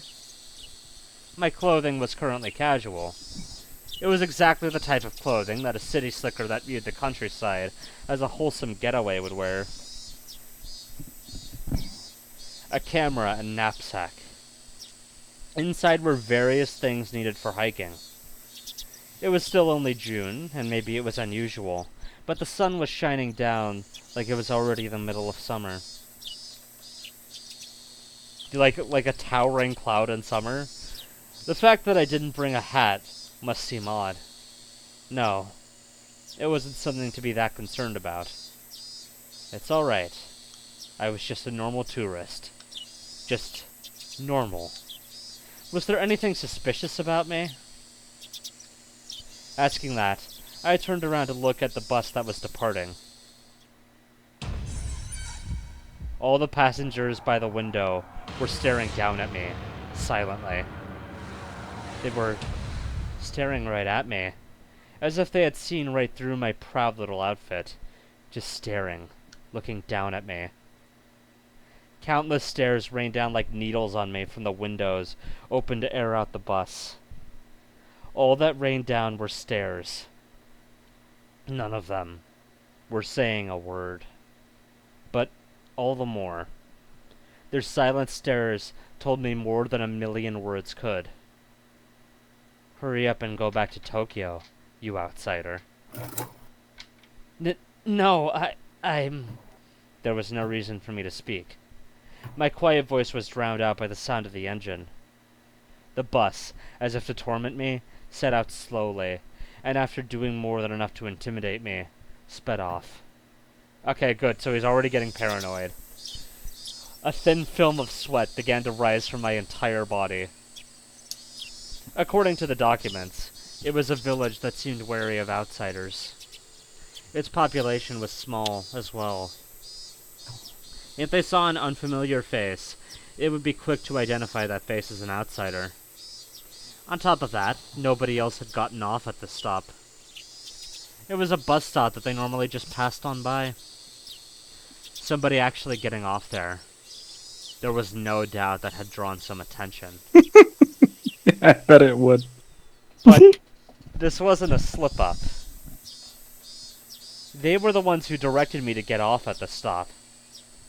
There was nothing to worry about. I knew that I was just nervous, since this was my first undercover assignment. My more seasoned colleagues referred to us as the new generations that didn't know how to lose their cool. But that wasn't true at all. Phew. In order to calm my breathing down, I exhaled the unpleasant air residing in the pit of my stomach. I couldn't help but pray that my apprehensions would disappear like the white clouds of exhaust expelled from the bus. White clouds of exhaust? Is that a Minako OST reference? It was a towering exhaust cloud in summer, yes. Inside the shed, one wall was plastered with posters advertising the dam opposition efforts.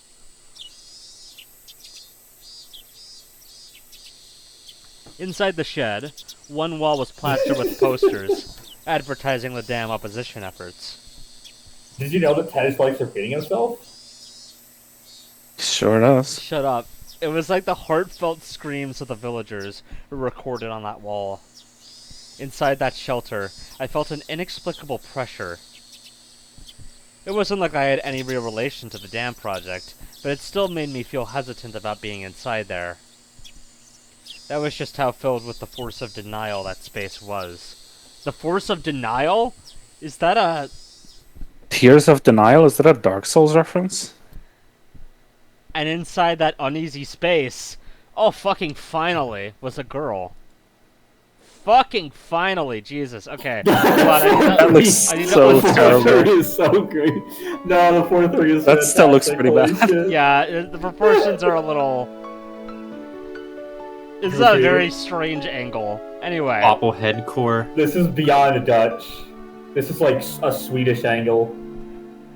Inside that shed, covered in words written in broad brushstrokes, berating the policies regarding the dam and calling for action, there was a girl sitting there with a drowsy gaze, as if half asleep. The two images clashed. As if half asleep, so true. The two images clashed so much that I could only stand there dumbfounded for a moment, trapped in such a surreal environment. If I stepped inside, who knew what kind of oafish noises I would accidentally make? I couldn't be disturbing this girl's slumber like that. You know what, I'll just keep it on 16:9. It's kind of janky, but it's fine.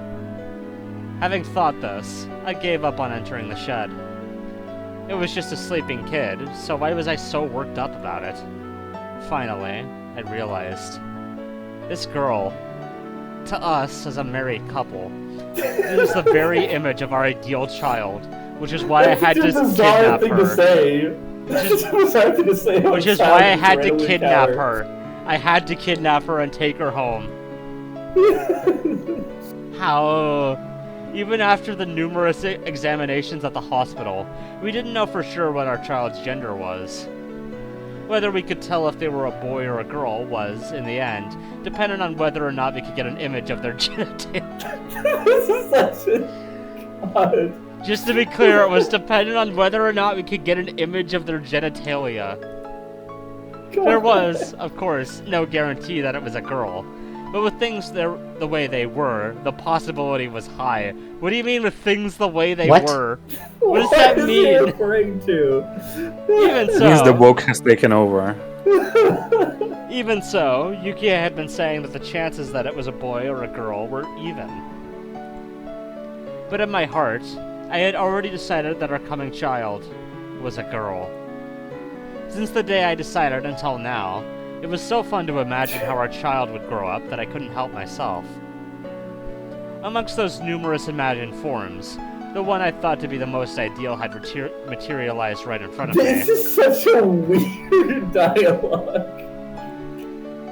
Of course, a little of it was due to the circumstances. In my ideal image, her hair would be on the short side. The girl in front of me, though, had long hair. It was almost as if somebody had taken my ideal and made some small adjustments. As if, they say. There's not even an as if there. No, it was almost if. Sorry, it was almost if somebody had taken my ideal and made some small adjustments. It certainly wasn't something unpleasant. Even so, I felt like I was sullying her just by looking at her like that. No She kidding. had an immaculate, no, a divine air about her, almost as if she was Oyashiro-sama, the 16th student. You sullying her? Teeth. Ah. That girl with an angelic smile. It's not really a smile. There were no smiles to be had here. That girl with an angelic smile, with a yawn wide enough that you could see her molars, woke up all of a sudden. Oh yeah, Nothing to smile about. that was a really fucking wide yawn, wasn't it? I should have screenshotted that. Yeah. Damn. I didn't mean to peep, but locking eyes with a girl who had just woken up like this somehow made me feel like I was playing a prank on her. I wasn't doing anything shady, like investigating the Onigafuchi Guardians, but I became flustered. The girl spoke. No. Cried out? Tiny Rika. Wow. Meep. Look at her. She's so fucking tiny. I'm curious. All right, let's go look. No, she looks pretty much the same. Yeah. Yeah, she looks the same in the manga Gamer 1 too. It's only the console sprite that's different. Anyway. Meep? Like that character on the show with the puppets? With the orange hair? I thought it was just one of those greetings kids do. So in order to prove I wasn't a suspicious person, I responded in kind. Meep. Meep? I like this face. This is a good one. Meep. Meep. The girl stared at me dubiously with a doll-like expression. Cute, but cold and hard to read. Well, I wouldn't be surprised. There was, after all, an unfamiliar man right in front of her when she woke up, who responded with meep when she said the same. Okay. Suspicious. She definitely thought I was suspicious. Meep. Meep. Meep. Riveting conversation here. Ellipsis. Double ellipsis.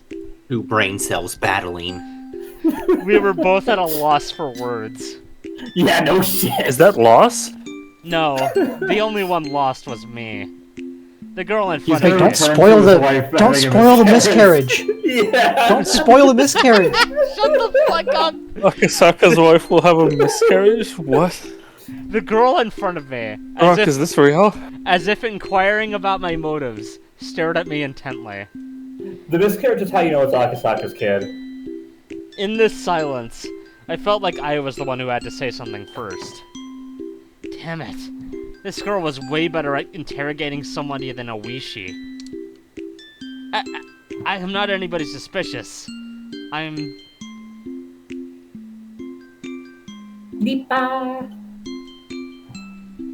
She looks like an emoticon in this one. Nipa? Nipa. You forgot a line. Star. Thank you. What I could only have described as a cold expression suddenly blossomed into a smile, one that soon infected me. You might be familiar with the term angelic smile. To me, it was like that phrase was created just to describe the smile she gave me. The girl smiling while saying "Nipa" probably wanted me to return the favor in kind. That's right. This was a kid's form of communication. Having the other person emulate what you just did was a rudimentary form of mutual understanding.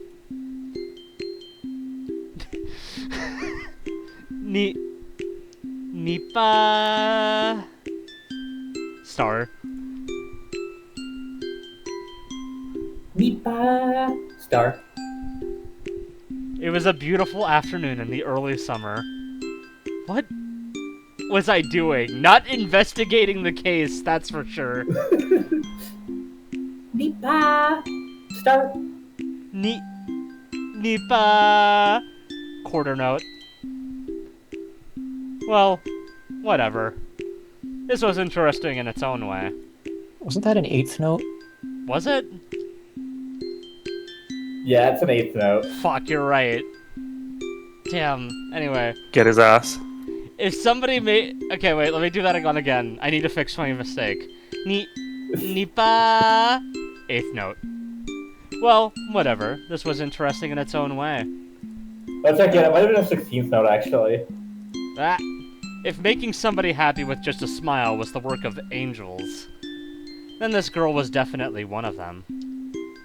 I couldn't help but pray that my own child, who was soon to be born, who would grow up to be like this girl, or would grow up to be like this girl, my bad. That strangely gentle moment was finally brought to the end by the arrival of a car. An older person waved at me from the driver's seat, a dry smile plastered on their face. Hi there! Good afternoon! Sorry for being late! You're the tourist you found yesterday, right? Oh fuck, my heart medication! Huh? Yes. Somebody else can take this one if they want.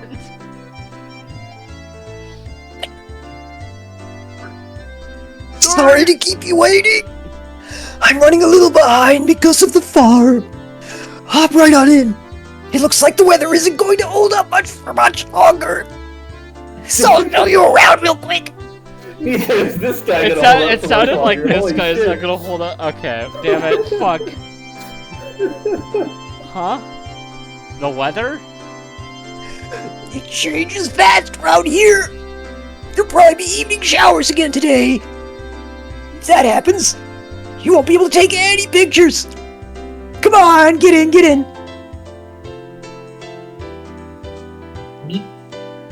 Turning around, the girl was standing right behind me with an intrigued expression. Her body language somehow reminded me of a stray cat that followed you around after being played with it a little. So charming. Well, if it isn't Rika-chama, praise be, praise be. Nipa. Star. A girl named Rika with an immaculate smile, and an old man praising her while rubbing prayer beads in his hands. It was a rather mysterious sight to behold, almost as if they believed she was the incarnation of Oyashiro-sama. I don't think he knows Oyashiro-sama. So, the girl turns her face at me, No, Hinamizawa! tilting her head a little in a cutesy manner. After seeing that, the elder introduces me as a tourist who came to sightsee Hinamizawa.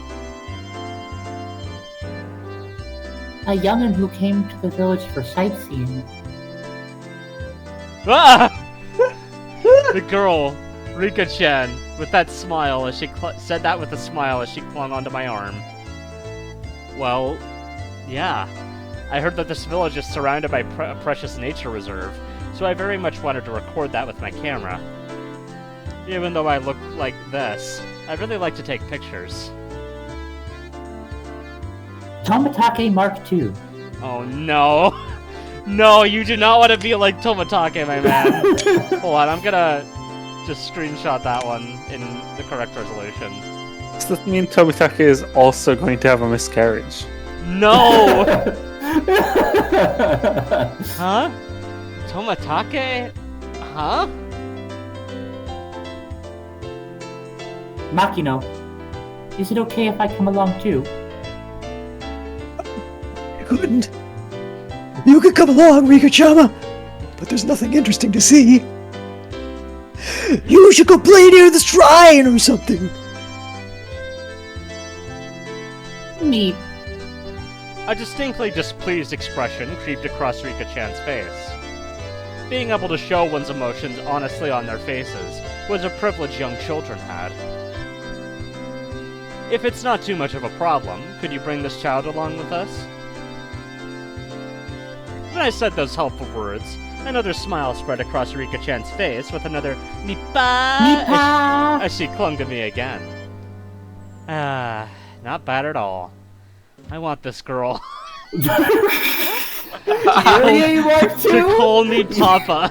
No. No. No. Father. Dad. Daddy. Stop. It's so You're adopted, Rika.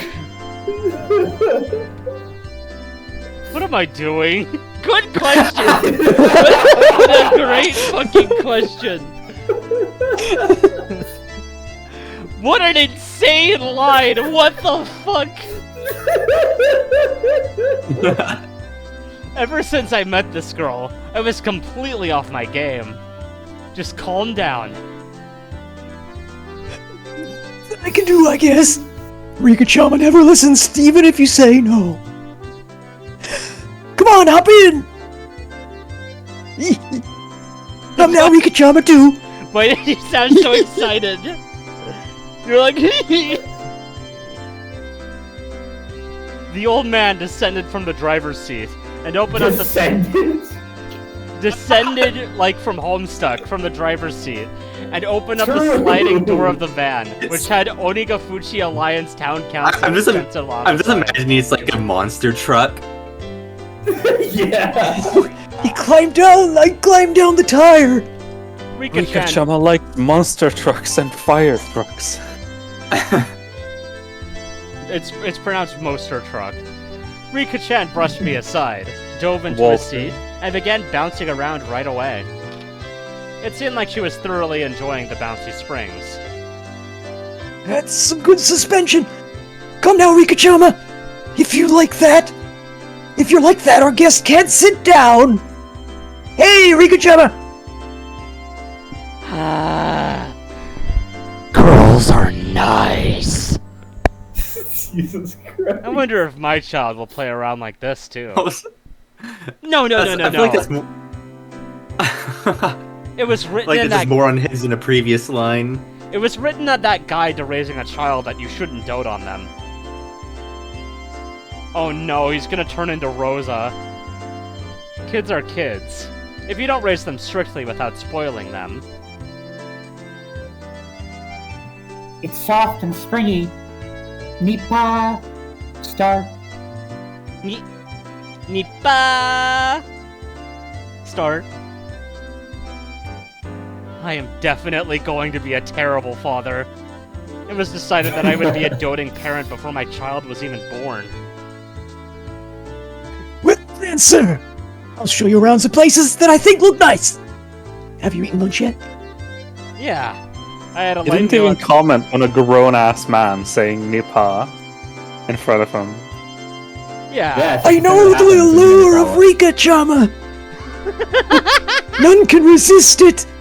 Just Please like, be! just like how you can't resist your heart medication. It just tastes so good. Yeah, I had a light meal at the hotel. Is that so? Well then, let's get going. We're setting off on a tour of Hinamizawa. Yay! Is it alright if I call you Rika-chan? Sure. My name is Rika Furude. I can already do additions in the tens digit. Ooh, That's pretty impressive. He's so smart. Yeah, but who asked? Oh, is that true? That's The narrator asked. Mainland. amazing. I don't count on my fingers. I can do it all in my head. Wow, okay, humble bragging. The way she insisted upon that was just too cute. You can tell she's a 500-year-old vampire. At some point, the nervousness I had about being alone in enemy territory had evaporated like it was never there at all. Enemy territory? Is that the reference to the Wolfenstein game? Yes, I had to be at least a little thankful that I met this girl. Let's get going. It's time for the Hinamizawa nature watching! That's the name of the TV show. The old man stepped on the gas with a great deal of gusto. I like that line a lot. Surprising for somebody who kept chugging down park medication. It keeps me going.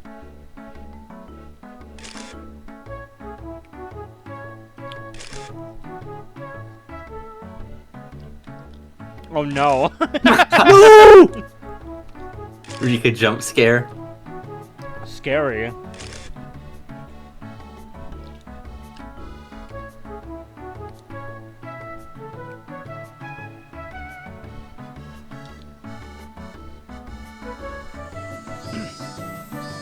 The old man, who was apparently named Makino.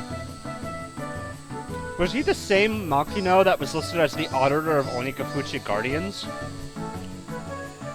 Showed me around places that were all breathtaking.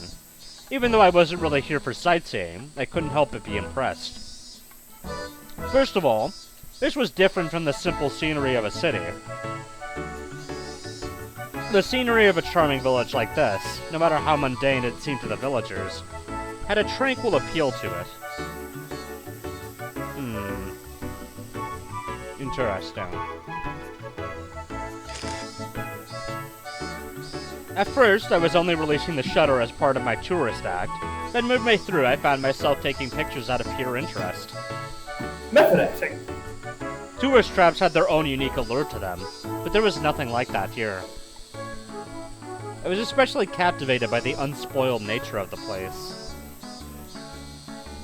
If there wasn't that whole uproar over the dam, I would want to bring Yukie with me here some other time. I wanted her to breathe in this fresh air, as well as show her this rejuvenating, verdant scenery. Yeah, I'm sure that's all it is. And fucking Pass around the village. Sorry, hang on. God. Is something like this that interesting? Damn it. No, tell us 2 separate beds. Continue. Is something like this that interesting? You're a strange person, Akasaka. No, these cylindrical mailboxes are rare nowadays. They have a certain nostalgic air about them. You wouldn't happen to think they're elegant, wouldn't you? Or would you?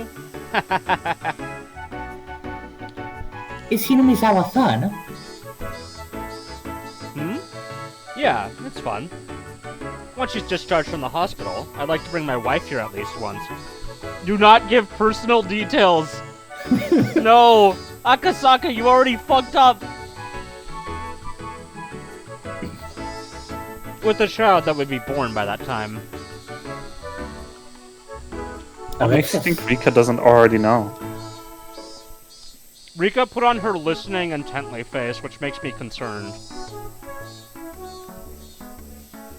Right now, she's in the hospital waiting to give birth. She's due any day now. It's not intensely suspicious. It'd be nice if they're a cute girl like you. Smooth. Oh. Sir, it seems like congratulations are soon to be in order. Still, that's not good! To leave your life behind and play around in a place like this? He really should not have mentioned that. He really should not have mentioned that.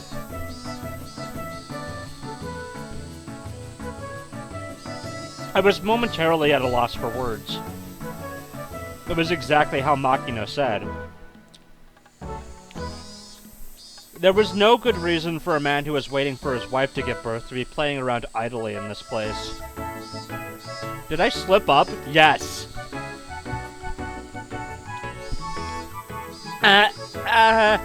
Well, we had already planned this trip to Hinamizawa a long time ago.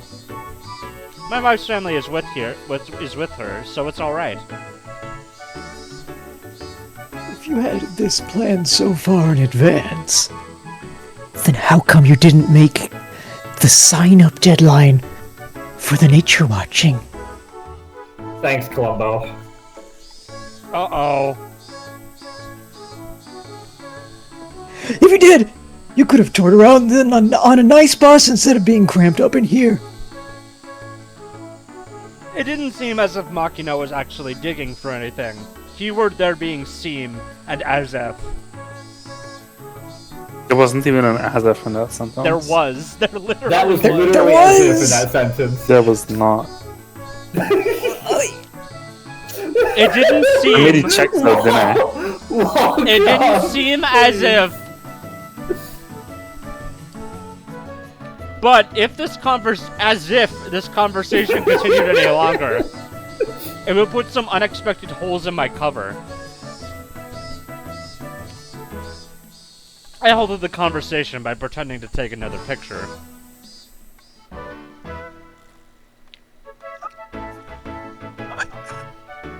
For our last stop, I'll take you to the place with the best view. It was slightly before evening. The sun was still burning brightly, but a cool breeze had begun to mix itself into the air.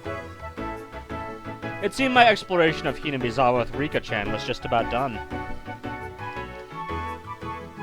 The place with the best view.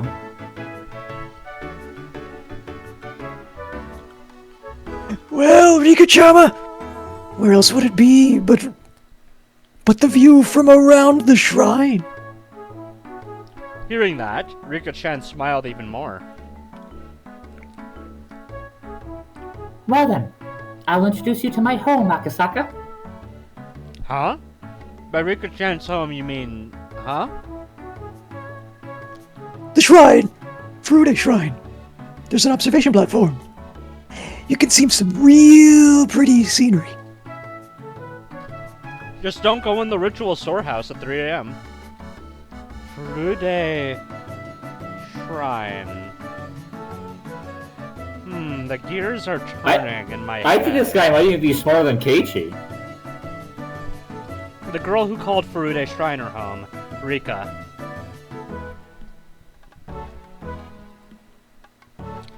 If I remember correctly, her full name was Rika Furude. And Furude was, that's right, one of the three families. Even if the Sonozaki family is said to hold all the actual power, it was still one of the old houses that held some authority. No, more important than that right now was Furude Shrine. If I remembered correctly, Oishi had told me. Within the grounds of the Furude Shrine, there were offices of the Onigafuchi Guardians. And since the land around Furude Shrine was private property, the police couldn't set foot there heedlessly. Furude Shrine, where even Oishi couldn't simply set foot into. The main base of operations for the Onigafuchi Guardians. I had been given the unexpected opportunity to enter there. I couldn't have asked for more. I'm looking forward to it. Hahaha, not for an investigation or anything. Please, if you would. Well then, let's get there quick. The weather seems to be getting a little iffy. The sky had suddenly become overcast. It wouldn't be odd if it started raining soon. The cicadas, as if trying to finish their daily allotment of chirps before the evening, cried out even more fervently. Do-do-do. Take a shit. I'll be right back, I gotta take a shit. Good luck. You mean take It'll heart take a while. medication? Yeah, how's your heart medication right now? Tasty.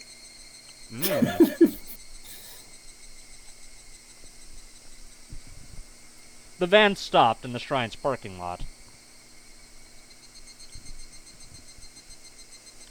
Also parked there were numerous other vans with loudspeakers mounted on top of them, to act as makeshift propaganda vehicles.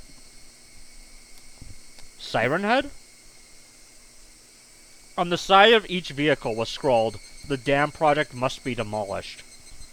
Defend our homeland to the last. No Oyashiro-sama's anger," or a slogan of a similar kind. They gave me the feeling that even without using the loudspeakers, there was enough to overwhelm any onlookers.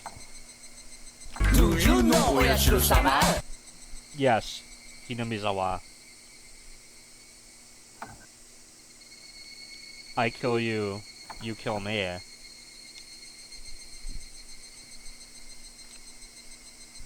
He said the banners were what? Vertical banners were erected in various places. The contents of those banners were similar. They were all objections against the dam, or crude insults towards the government. There were horizontal banners, placards, and so on and so forth. They proclaimed that, without a doubt, this was the headquarters of the Onigafuchi Guardians. For Rika-chan, however, this hectic place was also her home. We've arrived. Go ahead. I'm home. Rika-chan crawled over my lap and exited the vehicle first. Makino had noticed that I was looking at the protest banners.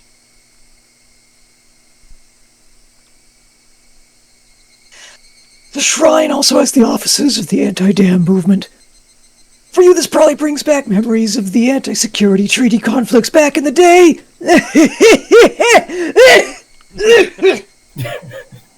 Rest in peace. Student movements against government policies, movements that bordered on terrorist activity, were at one time commonplace, if only in order to garner global attention. Students holding out in lecture halls, brawling with the riot squads that charged in. It was an age where wasting one's youth like that was widely considered a road to glory. It was slightly before my time. I'm not really an activist or anything. I studied without incident, and graduated without incident. I don't really agree with the violence or occupations they use to protest the government's policies. You what now? Ooh, you have quite the nice opinion there. If you have an opinion on a policy, vote for the candidate who shares your view, or enter the political world and assert your beliefs in a lawful manner. As we all know, voting solves every problem. That is the foundation of democracy. I don't think that's something you should challenge with violence. For a young'un, you have some fine beliefs. I saw that feeling of respect reflected in Makino's gaze. At that moment, something tugged at my sleeve. I have no idea what Akasaka is saying. I only know about the Unabomber. Rika-chan, feeling like she was the only one who didn't understand the conversation, had a look of displeasure on her face. That expression was so charming, I had to keep myself from grinning like an idiot. It's often said that a father wants to spoil his daughter rotten. I think I understood that feeling very well.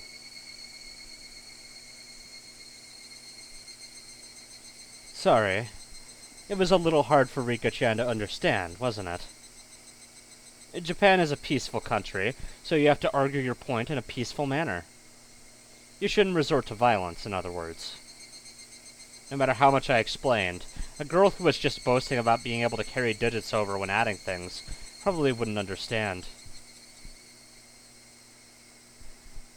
It probably wasn't something to talk about in front of Rika-chan anyway. So then, Akasaka, how do you think we should keep our village from being flooded by the dam? That's a good sprite. I wonder what this looks like in... Oh, it's just the normal sad sprite. She has more of a threatening look here. Even if I regretted my careless words, it was too late now. Here I was at the main headquarters of an organization, telling them their way of doing things was illegal, preaching that violence was not the answer. A complicated feeling had mixed itself in with the respect in Makino's gaze. It was then I finally realized how badly I'd fucked up is the end of that sentence. It wasn't that simple. There wasn't a soul who would argue that what I was saying wasn't correct. Using violence to get one's way was something that everybody knew you shouldn't be proud of. However, right now, Hinamizawa was in a predicament that couldn't be overcome with peaceful means alone. The legality of the Hinamizawa Dam project, through the efforts of the various propaganda campaigns enacted by the Onigafuchi Guardians, was being called into question. If they further strengthened their campaign, they might be able to suspend or change the construction plans. But that was at the most just a possibility. If the government proceeded with the construction as planned, it wouldn't be long before this place was at the bottom of a lake. If it wasn't for the unrestrained resistance of the residents of Hinamizawa, this place might have already been underwater. We can't live anywhere else other than here. We can't live in the city. The words of this remarkably young girl were all too accurate, carrying with them the screams of the hearts and minds of the residents of Hinamizawa. Of course, there was nothing I could say to respond to that. I could only respond to Makino and Rika-chan's heavy words with silence. I'm sorry. This isn't a problem that an outsider should lightly just poke their nose into, is it? I apologize. Makino, unsure of how to reply for a while, could only laugh pointlessly.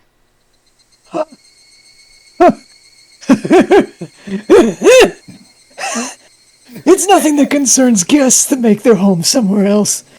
If you enjoyed here, please tell all your friends that Hinamizawa is a wonderful place, please. If word spreads to dozens, maybe even hundreds of people, then that ridiculous plan to submerge this place at the foot of a dam will eventually fall apart. He followed that with a smile that said, "Please don't think much of it." Makino letting me not worry that much really was a stroke of good fortune. Becoming infatuated with the idea of making friends with a little girl had made me completely forget my apprehension at being in enemy territory.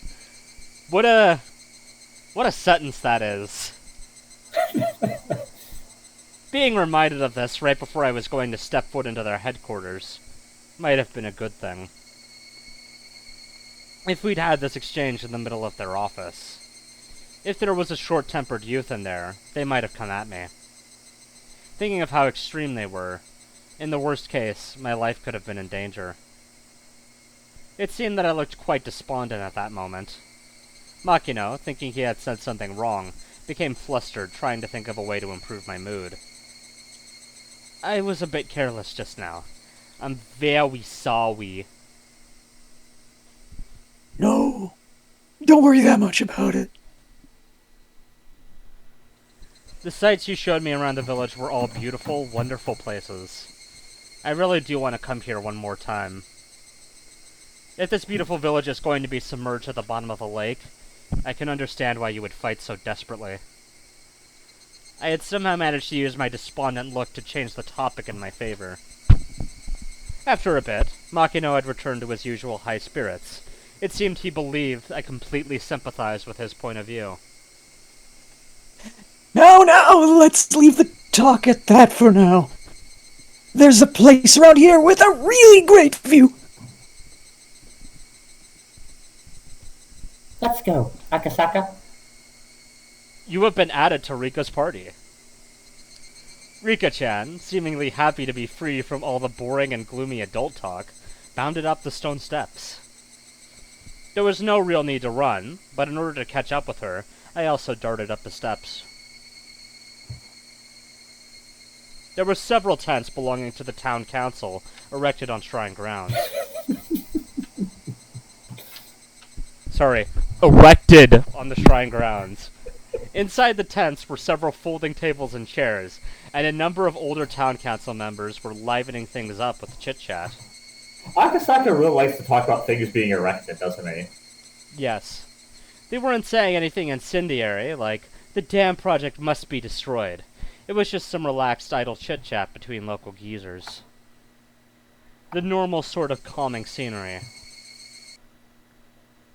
At the entrance of a shed that looked like a meeting place, there was a large sign erected, with Onigafuchi Guardian's headquarters written in bold brushstrokes. That was their base of operations. To be honest, it was a bit of a letdown. If you'd ask what I had been imagining, this is a bit embarrassing, but I'd have thought it'd be something more dramatic, with barbed wire fences and barricades. My first impression of the place, though, was completely different from that. It looked like a simple backwater town hall. It didn't look like anything other than that. The old folks who were chatting had noticed Rika-chan's presence.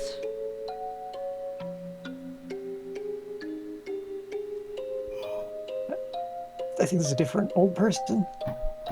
Yeah, he doesn't have Makino anymore, so... Well, isn't it Rika-chama? It's time for little kids to head on home. This is my home. The old folks guffawed, since she wasn't wrong. From that exchange, I could tell that this Rika Furude girl was loved by everybody. Oh, hello! Old man Kimiyoshi! Okay, wait, before we move on, we have to...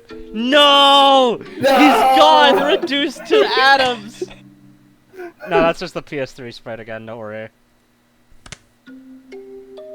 Alright, who wants to voice Kichiro, who finally has a sprite?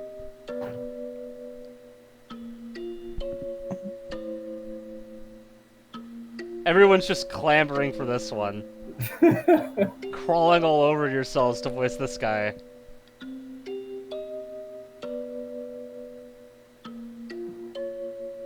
I nominate Saki. Makino-san, who's that? The tourist who phoned? That's right! This is the mayor of Hinamizawa! Mayor Kimiyoshi. He smiled brightly, but there was no mistaking he would be scary if he got angry.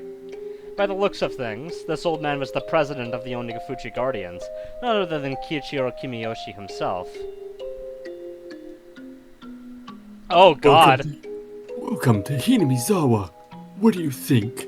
It's a quiet and relaxing place, isn't it? Yeah! I was able to appreciate a multitude of clues, I mean beautiful places, throughout the whole day. I'm thankful for being granted this rare opportunity. Even though you're one of the young uns, you're quite the gentleman.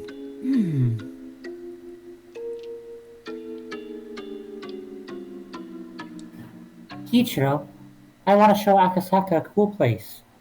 It's the bottom of the swamp. See, I was thinking more that, like, she's gonna push him off the viewing platform. Thinking about the formalities between myself and the mayor had gone on for too long. Rika-chan butted into the conversation. For her to call the mayor by his first name, I felt it was a little strange, but none of the villagers seemed to mind. A girl of the Furude household, one of the three families. She was probably different than the average villager.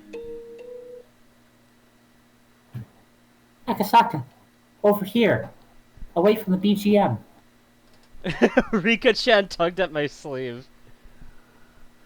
Not resisting, I allowed myself to be pulled over, and waiting for me was a magnificent view of the ground coming closer. This is amazing. It was an observation deck that looked down on the village. They, knowing this was the best view in the entire village, kept quiet as I stood there awestruck. How do we push him, guys? I was holding a camera, but I'd completely forgotten to even glance through the viewfinder. This view, no matter what kind of film it was printed on, it wouldn't be able to show everything. If there was a way to explain it, it would only be what I would be able to put into words. It was such a breathtakingly spectacular view that I struggled to find a comparison. For a See while, the H.P. Lovecraft of photography? yes, for a while, I was left awestruck and could only stand there and wonder. A cool breeze helped abate the heat rushing through my body. That comfortable sensation also left me speechless. Rika-chan, who had been holding onto my sleeve the entire time, spoke. This is my favorite spot. To push people over to their deaths. As she said that, she showed another adorable/murderous smile. I'm teaching Satoko to do the same thing. That smile seemed very fleeting. If you ask why, that was because the view from her favorite spot would eventually be submerged under the deep green waters of the dam reservoir. I just can't believe that this village is going to end up at the bottom of a lake. I said it quietly, so that only Rika-chan could hear it. I regretted it as soon as I did, for those words were all too cruel. However, Rika-chan didn't let them cast a cloud over her expression. In fact, she replied with a smile. It won't sink. The dam project will definitely go away. It was just like a little girl to say something like that. There was no basis for her saying so. It was just her wish. Yeah, I'm sure there's no basis. She read the other chapters.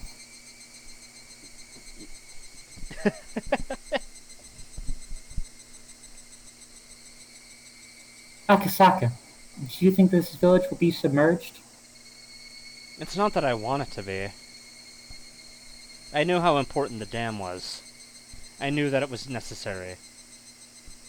I just didn't want to recognize the sacrifices that would be made. I agreed with the project in general, but couldn't agree with some of the details. But if it meant that this girl's beloved scenery wouldn't be taken away from her, I might be able to object to the dam. I might be able to ignore the interests of the nation, the development of Japan, all for the sake of one girl's smile. I'm not really much of a humanist, but how sentimental of me. It won't be submerged, because the dam project will soon go away. Her words weren't just hopes and dreams, but were seasoned with a hint of resolve. Wait, hopes and dreams? Is this a Deltarune reference? As if she was talking about an unchangeably predetermined outcome. Sans is busy befriending your wife. No. As surely as the sun is rising in the east. It'll be gone soon? Wanting to ask her why she believed that, I turned around. Yes, it'll be gone. What makes you say that? Well, you see... She seemed to want to answer, but as though unable to find the right words, she swallowed back what she was about to say. Regardless of what Akasaka does, the dam project will end this year. It's already been decided. That was a lie. If something like that had already been decided, then the Onigafuchi Guardians would have no reason to continue existing. From my point of view, it was like they were doing nothing more than throwing themselves into an endless battle. If they knew the dam project was cancelled, it would feel much more relaxed around here. This village, though, could hardly be called relaxed. For the evidence of that, I just had to remember how charged the atmosphere was at the checkpoint, or at the bus stop. The villagers, with their misplaced resolve, were still fighting. And this girl, even knowing the villagers' grim resolve, had already declared their victory. The villagers, throwing themselves into this endless war, and this optimistic girl who said that they had already won. That contrast was somehow strange. Why do you think that? If you know something that makes you that confident, could you tell me? Rika-chan stayed silent for a while, seemingly choosing what to say. Because Because she looked like she was lost on whether she should continue or not. As if she was troubled on whether it was okay for her to say it. That kind of expression. it's already been decided. There's no other way to say it. It's already been decided. Huh. It really is just like a little girl to say something like that. I couldn't believe it was actually true. She was the only one saying such things with confidence. My real mission, that I had forgotten about during this fun-filled day, resurfaced at the back of my mind. The kidnapping of the minister's grandson. Had the Onigafuchi Guardians kidnapped the minister's grandson, and already succeeded in negotiating the cancellation of the dam project? Did Kimiyoshi actually already know that and was just playing dumb? Was that what this girl was really telling me? Sorry. I don't know why I had such a hard time reading that one. Akasaka, The girl called out my name suddenly. What is it? go back to Tokyo. Okay, she can definitely read his thoughts. Huh?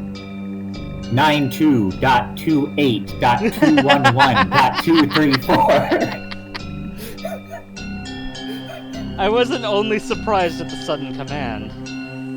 Ever since I came to this village, I had never once mentioned I was from Tokyo. Well, based on my accent, she might have been able to guess where I was from. What was I getting so worked up over? It was probably the sudden and complete change in her demeanor. You should definitely go back to Tokyo right away. If not, you will woefully regret it. The girl had been holding my sleeve the entire time. She'd been tugging at my sleeve hurriedly, dragging me over to show me this wonderful view. But this was the adorable Rika-chan, who I'd spent the entire day with. There was no way she could have been replaced with a doppelganger when I wasn't looking. She had been holding onto my sleeve this entire time, but somehow this girl was someone other than Rika-chan. She looked like Rika-chan, but she wasn't. She was some girl I had never met before. That girl had told me in an indifferent voice that I would eventually regret coming to this village from the bottom of my heart. That would be an incredibly pathetic thing to see, so I thought I'd warn you right now. Why would I come to regret it? Stop whining. That did not come through at all, just by the way. Stop whining. There we go. Definitely still got a bit of a bobblehead, but I couldn't believe that I was hearing such cold words come from Rika-chan's mouth. I just couldn't believe it. Was somebody impersonating her? Using ventriloquism or something?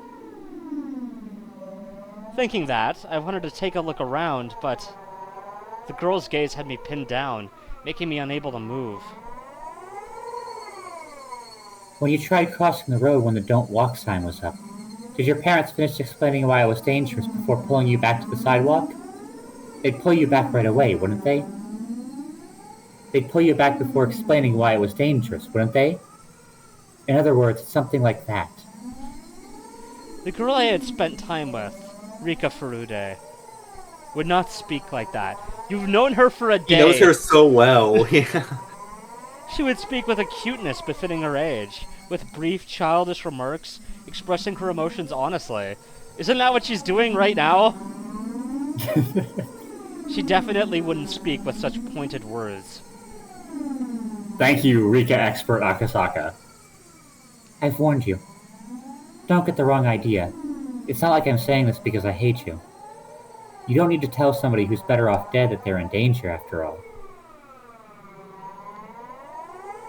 Whoops. Who are you? You're not Rika-chan. Hmm. Oh, that's a good face. That is a real good face. Okay, we have to see, right? Okay, it's just this face. I think we've seen this one before. Probably. I don't know, I like this face though. This one's good. As soon as I accused her of not being Rika-chan, she let out a strange, quiet giggle, almost as if she was Oyashiro-sama. It was a laugh not befitting a child of her age. It was like she was possessed by something. Her change was just that total and complete. Okay, well, this is a better screenshot opportunity. Was Rika-chan being attacked by some terrifying phenomenon? That occult idea came to mind without any sort of hesitation. Rika-chan is acting strange. Somebody, help! Thinking that I'd yell that, I turned to where the mayor was. I immediately realized he was looking at us with a smile. That's right.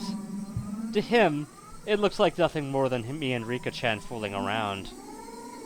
He didn't notice that there was something terrifying happening to her. Akasaka's such a coward. The girl had obviously grasped that I was afraid. You think? You think? He's a very bright detective. Noticing that and calling me a coward, she laughed again. That cackling girl, approaching me in a strange manner while still laughing, lost her balance and fell flat on her face. Well, that was anticlimactic. Rika-chan fell down. If it was just a while before, I would have extended a hand to help her up without hesitation. But now, extending a hand to this ominous girl who looked like Rika-chan but wasn't, required a bit more courage than I had at the moment. Meep. The girl cried out thus. She then squirmed upright and dusted herself off. Afterwards, she looked around restlessly as a blank expression crept across her face. You've got to be kidding me. Was she making fun of me? That way of acting. It was as though, after being possessed by something, she had lost her memories of what happened.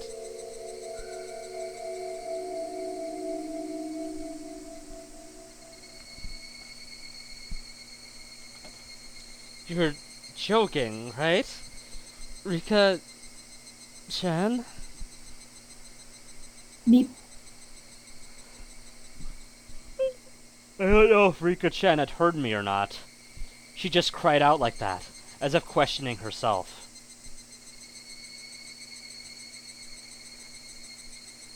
Alright, who wants old woman?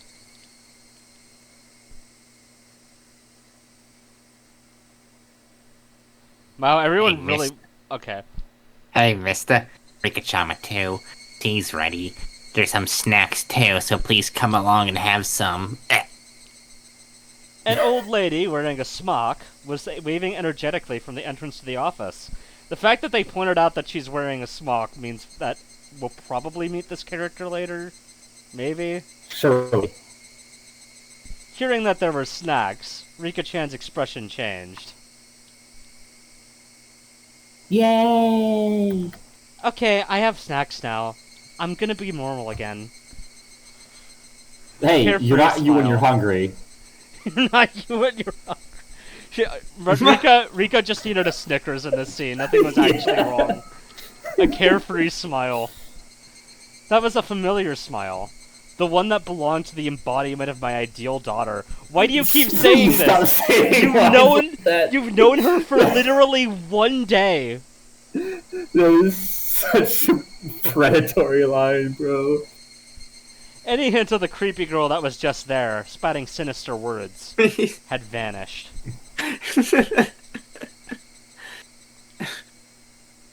Come on, Rika-chama. Wash your hands first. There aren't any manju here for dirty hands. I don't know what I'm gonna that get is. mud on all of the manju. What is manju? I've never heard of that. Google it. That definitely exists in Japan right now in the 80s. Sure. I thought manju were like a dumpling type thing, but I might be wrong. Yeah. Manju. Yeah. Manju sure, can like refer meat to both a buns. traditional Japanese confection and a video game company. Thank you, Google AI. Yeah, they released Azure Lane. Okay. Rock, is let's this see. true? Is usually a small, dense bun with a sweet filling. Okay, it looks like it's usually basically like a Oh, right, a the bean paste bun ones. with red bean paste. Some variants use kudzu starch. Ooh, people around the south would love that.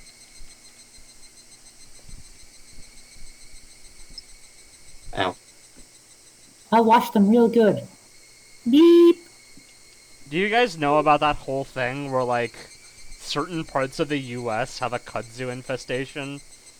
I am familiar with it because it's a fucking nightmare to get rid of it, from what I recall. Yeah, they originally used it to help stop the spread of some other plants, if I recall correctly. But it spreads like crazy, and now it's basically an invasive species. Let's stop the spread of a plant with an invasive species. This could not possibly go wrong. Yep. Anyway, Rika-chan responded with vigor, running off to the washing station that was along the side of the office. She stopped halfway, turning around to call me, just to scare me some more. If Akasaka doesn't hurry up, I'll eat a share of Manju too. They're steaming fresh. Huh? If Akasaka doesn't hurry back home, I'll fuck his wife too. Oh no. People who don't... Been there, done that!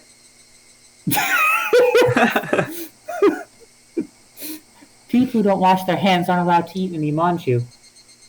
No matter how you looked at it, that was Rika-chan. Those words and the way she said them, no matter how you heard them, they were definitely Rika-chan's.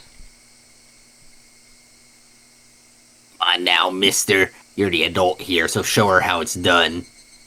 The old lady urged me to wash my hands. Without any resistance, I lined up beside Rika-chan at the wash station. Splish splash. I stared at Rika-chan, intent on washing her hands properly, like she had probably learned at school. Me?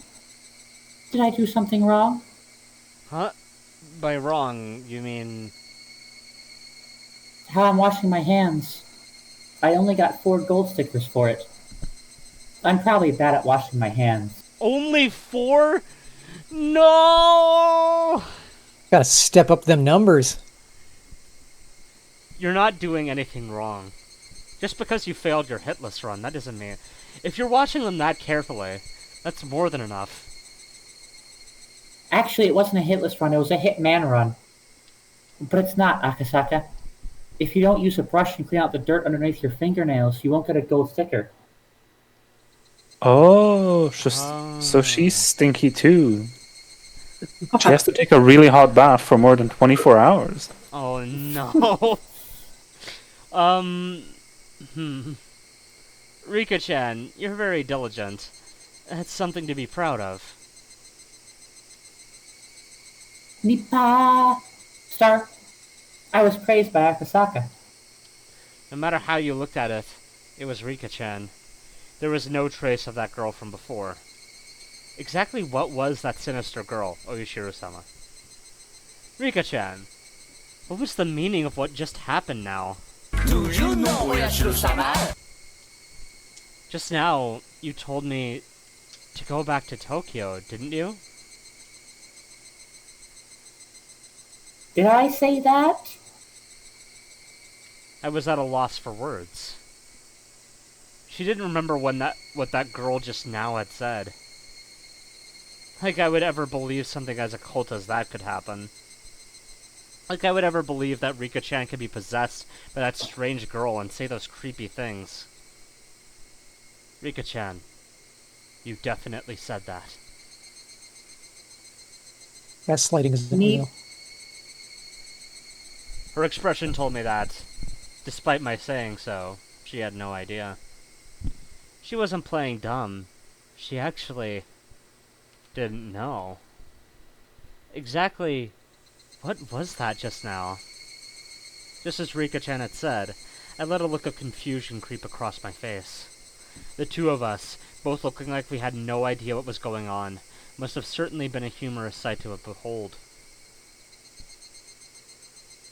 While partaking of tea and snacks, I was shown a propaganda film shot by the Guardians that highlighted the resistance efforts. Older folks talked passionately on how long and grueling the fight against the dam was, but they fell on deaf ears. I was transfixed by Rika-chan, who had heard these stories countless times before and was nodding off. Eventually, Rika-chan noticed I was staring at her and smiled as she rubbed her eyes. That smile was Rika-chan's, after all. There was no hint of that sinister shadow.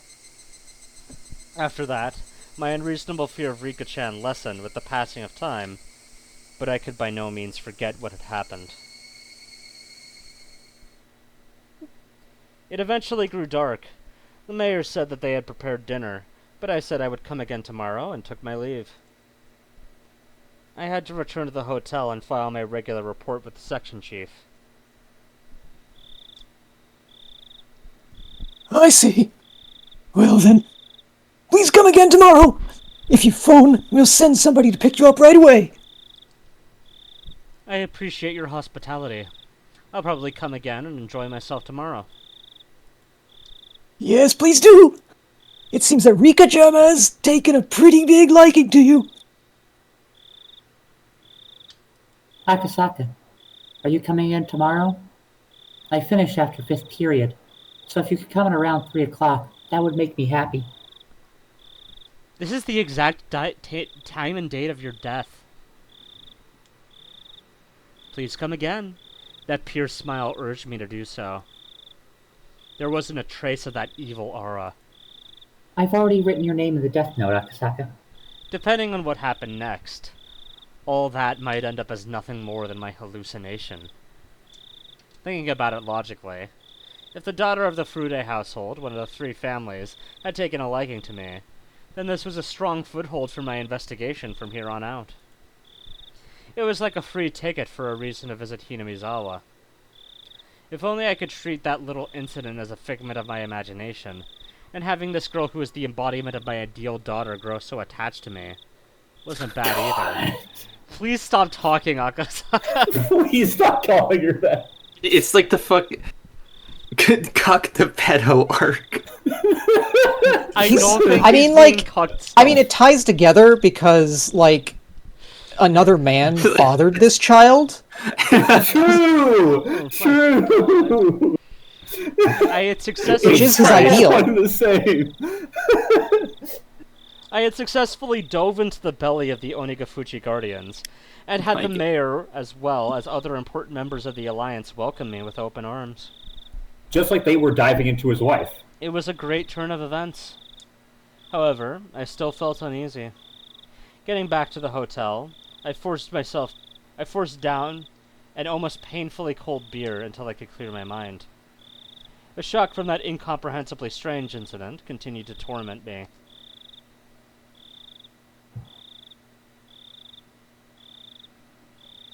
Were we drinking the beer in front of Rika? Yes. Hopefully. Absolutely. She wants the foamy barley tea. Yeah. That's where she learned. Going smoothly. Why I like rainy days. Barley tea. Barley tea! Barley tea! I'm a fucking clairvoyant, apparently. Real time. No, it's radio. already been Oh established. no! Look, it's Tiny Neon! Look! It's eerie. Or maybe it's Tiny Shion. Tiny Shion. Tiny area. It's one of them. It's Tiny Irie. No, that looks like regular-sized Irie. No, that's Teenager Irie, clearly. Anyway, let's go for going smoothly. That's pre-time skip area. Exactly. Okay, let's see how this looks in the console style. Oh, nice. Ooh, very nice. Look at those lines. Look at those, like, cleaning utensils. Pretty crazy. The sound of the car grew closer, followed by the sound of it braking as the engine cut out.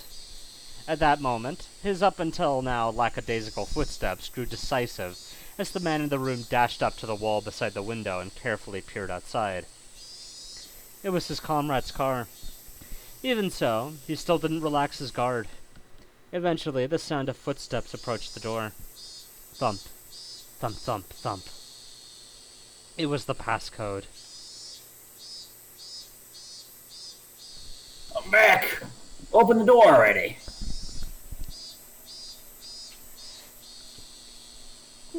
I think this was wall You must be tired. I'm opening it now.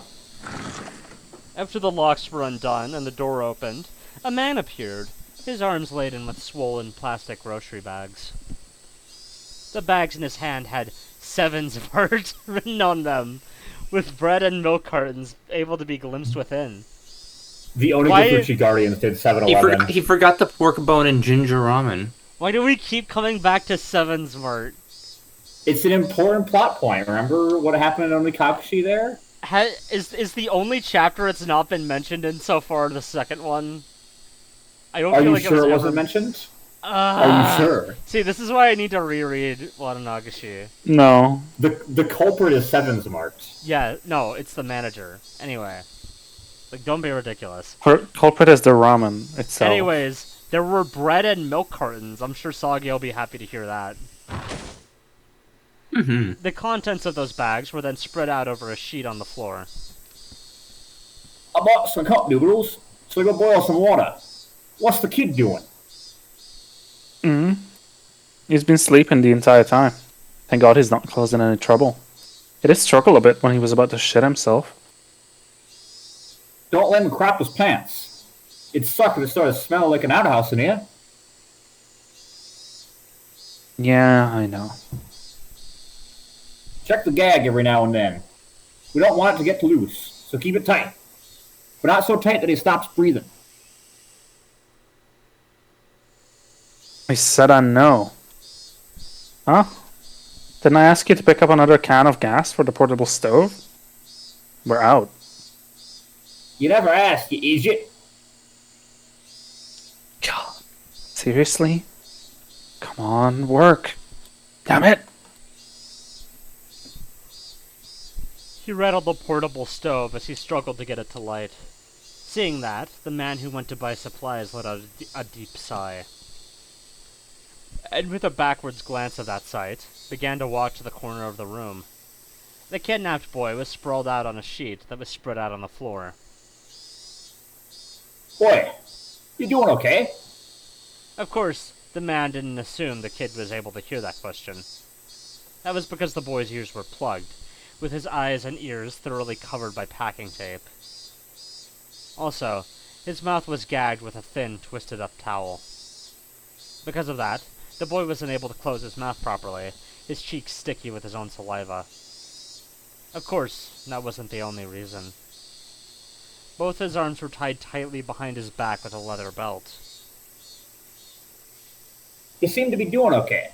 At least, you're not gonna die. If your grandpa wanted to play tough, we might have had to lop off an ear. It'd be great if we don't have to. If the main family says we do, though, tough luck. I can't even imagine what kind of cruel things they'd have us do. The family says not one scratch on him, though. So it seems to be going well for the time being.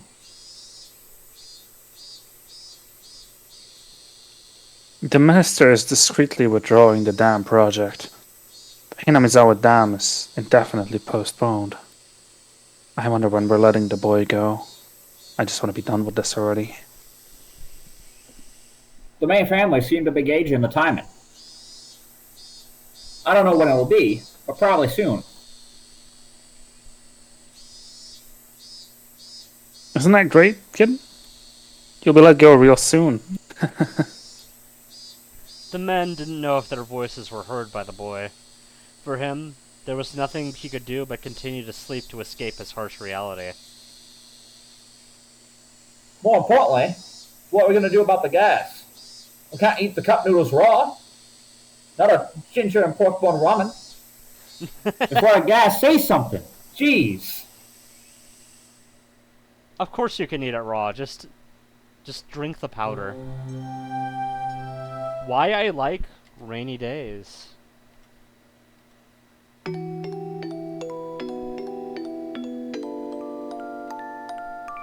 The weather forecast had predicted that it wouldn't rain at all this entire week. It's not that I hate sunny days or anything. What, sunny day like the move from Pokemon? When every day is the same, unchanging sunny weather, however, Anybody would long for a rain cloud or two. If it's simply clear skies for a week, a month, a year, anybody would long for a rain cloud or two. The weather specialist said that they had carefully scrutinized a long quantity of past data, so it wouldn't be so likely for the forecast to be wrong. I knew as much. But even then, there was occasionally a day where I was hoping that it would be wrong, as I stared up into the clear blue sky. Was I being mischievous and hoping so? I waited and waited, feeling almost suffocated by the boring blue sky, undisturbed by a single cloud. If you could die from that suffocating feeling, then the population of Earth probably wouldn't have increased to this point. In other words, the only person who was being suffocated by this was me. And so, I welcomed the summer evenings where not even the weather forecast could predict a sudden shower. If I were to explain it like this, would you understand a bit more about how I feel? This definitely feels like either the author or Bernkostel talking directly to the audience. Let's say that tonight's... Bernkostel. I don't know, maybe the person who's been writing poems every chapter, possibly. Anyway, let's say that tonight's dinner was going to be curry rice. What? Wait, poem? Where did poems been? Curry mentioned. Wait, did you seriously forget, or are you just fucking with me right now? I've forgotten. At the start of every single chapter, there's a poem by Frederica Bernkostel. Depicting him as a really good guy is very important to make it. It's just a footnote for me. You don't find that name suspicious at all? Wow, okay. I never even thought twice about that ever. You don't take notes of people's feet regularly? Okay, anyway, but when you're called down to the dinner table, what was waiting for you was instead an eggplant and bell pepper stir-fry. What the fuck? That sounds amazing. This is just on your mother's whim, by the way. I would be delighted by such whimsy. I don't really like eggplants or bell peppers, but still, I would be delighted. Yeah, see, this is in first person. The fact that the pre-established routine of curry rice had been broken would be amusing. If tonight was repeated 100 times, and 100 times you had to eat curry rice. Yet, for just this one night, that was changed to an eggplant and bell pepper stir-fry, there's no way you couldn't enjoy that chance happening. No way. Foreknowledge? Is that a DSA reference? I hate pre-established routines. I really hate when things are all decided beforehand. I have no love for boredom. Okay, this is what really makes me think it's Bernkostel talking. Anyway, I always get my hopes up that something today will be different from yesterday, no matter how trivial. It's been decided that this entire week starting today was going to be clear skies. The weather forecast decided upon it, so the god of weather must also feel obliged to do so. But who's to say that a rain cloud might not show up one day on a whim? It's something that nobody can say for sure, but because the thought remains in this world, a creature such as myself can continue living without being suffocated. Interesting that they're describing themselves as a creature, by the way. Tomorrow will probably be a hot and clear day. I've done that before. However, I'm the only one who knows that predetermined fate, even with but a slim 1%. I'm the only one that knows that predetermined fate, even with but a slim 1% chance. Sometimes changes. Okay, yeah, this has gotta be Bernkostel, right? This isn't like Ryukishi. This is Bernkostel. Hoping for that 1%, I hung upside down the weather charms on my sunlit eavesdrops. In the end, I spent my days waiting for those unexpected things in life to happen. I pondered why I was hoping for it. Why was I hoping for a rain cloud? The answer was simple. I've had my fill of clear skies. Then why was I hoping for a rain cloud? The answer was simple. The fact that it was going to be sunny tomorrow was boring. So why was I hoping for a rain cloud? Yeah, okay, this is just another Bernkostel poem. Great. In the end, it doesn't really matter whether it rains or shines tomorrow. Basically, it was just that the rain would water my heart, which was withered from boredom. That's why rather than a TV drama where the plot's already been decided, I prefer to look up at the sky.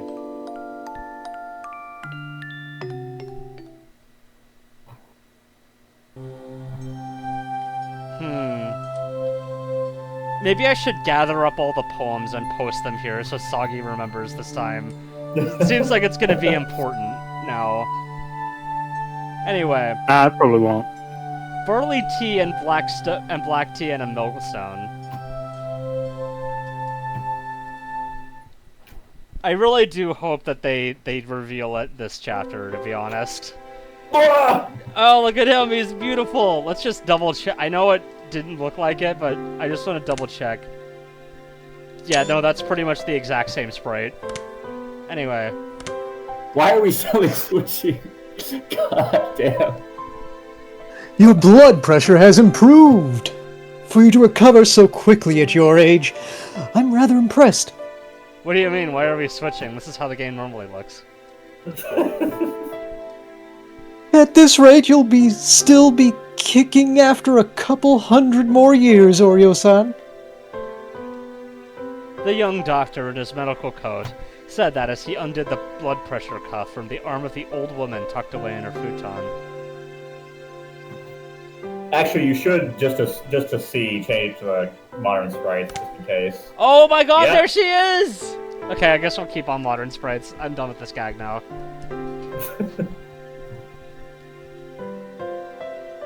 Alright, who wants to be Oreo?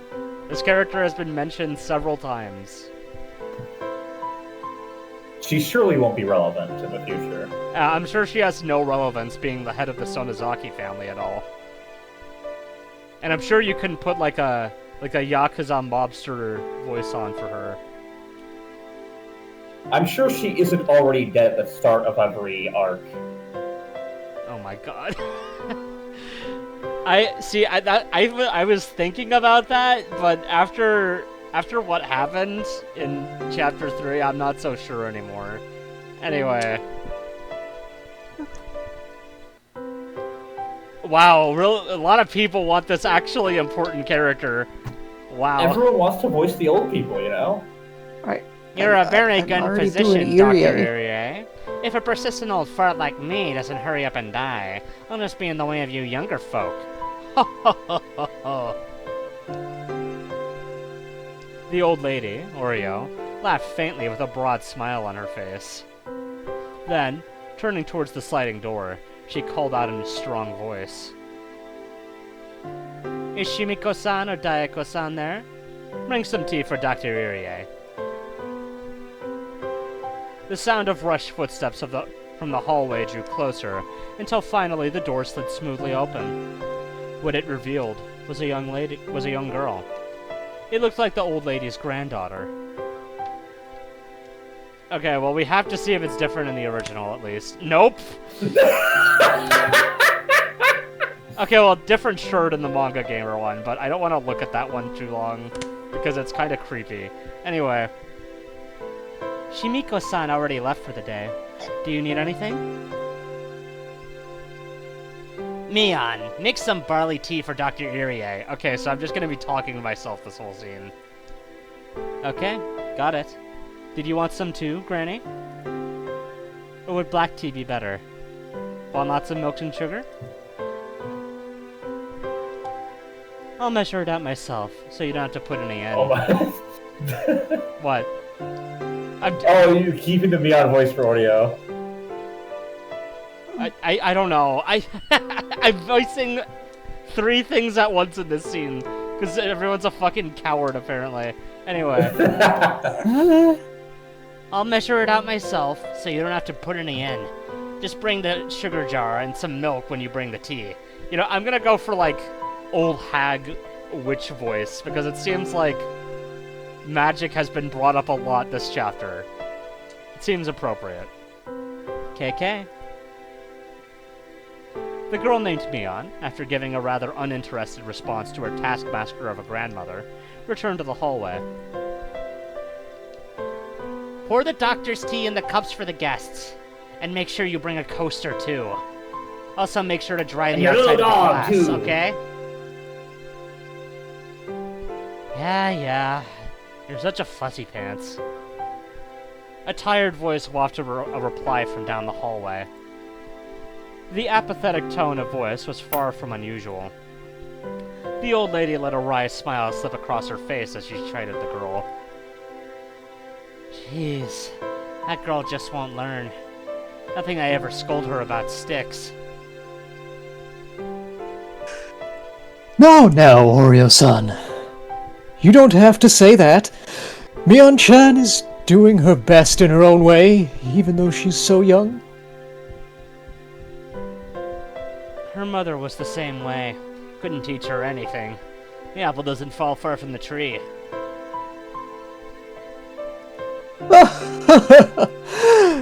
So her mother's mother must be exactly the same, no? The old lady burst out laughing. Her expression showed that she hadn't taken the comment the wrong way. Dr. Irie, I'm sorry, but could you open the doors for me? I need to push you out. Seems there's a nice cool breeze outside. The cool chirping of the Higurashi had at some point started leaking through the gap in the doorway. Irie stood up and opened the door a bit. A refreshing breeze pushed out the stale air that had built up in the room. It's gotten fairly hot during the day, but the evenings are still rather cool, aren't they? It was almost downright chilly last night. Yeah. This types of mornings and evenings are another one of Hinamizawa's fine points. Irie replied with a smile as he returned to sit on the cushion beside the old lady. Oh my god, I'm hiccuping now. What a bad time. And then the two of them, for a little while, soaked in the voices of the Higurashi. God fucking damn it! Well, I guess that's what I get for voicing 90% of the characters in the scene. 2/3. I'm going to try to live to 100. Until the business with the dam is proper finished, I ain't kicking the bucket just yet.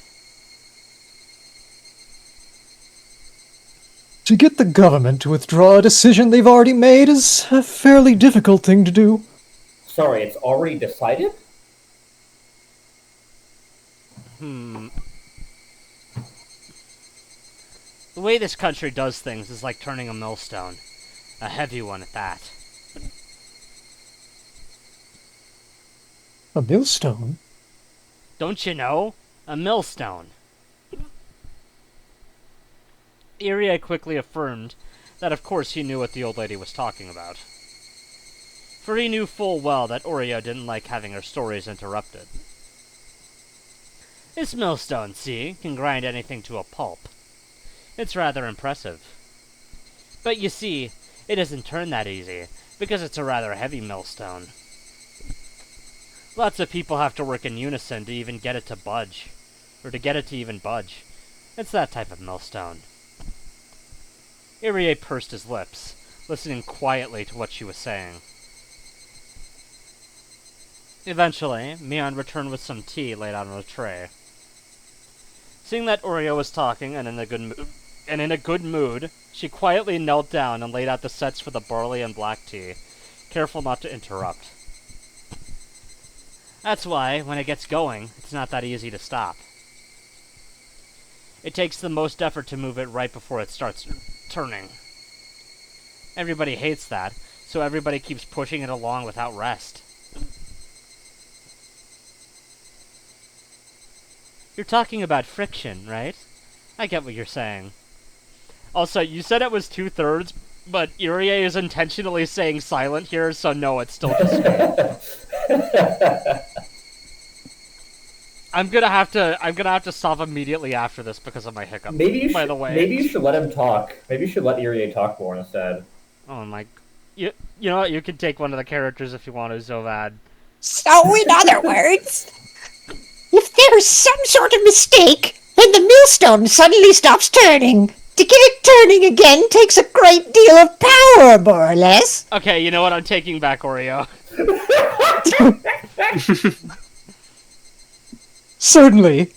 To get a project that's been suspended going again takes quite a lot of work. It's a millstone that isn't easily stopped. But once it's stopped, it'll never turn again. It's that kind of millstone. It'd be nice if there was some way to get that millstone to stop, wouldn't it? When Irie responded with that, Min and the old lady suddenly sunk into silence. Irie, instinctively thinking he had said something rude, searched in a small panic for the words to correct himself. But that silence wasn't the result of rude words. For what crept across Mion and the old lady's faces were contemptuous smiles.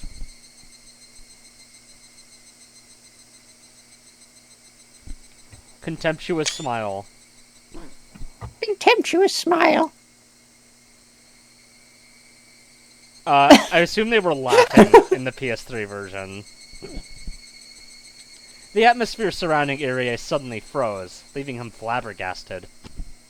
Thinking that the scornful smiles creeping across both their faces was the result of some mistake of his, he could only grow afraid.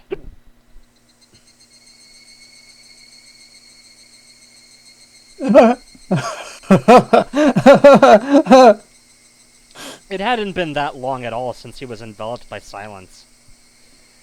However, unable to stand it, Irie could only let out a weak laugh.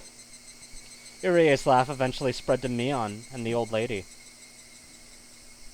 Not knowing exactly what they were laughing at, their laughter left a lingering chill. The only ones not laughing were the Higurashi, who continued their simple and unchanging chorus. Actually, they've been laughing from the start.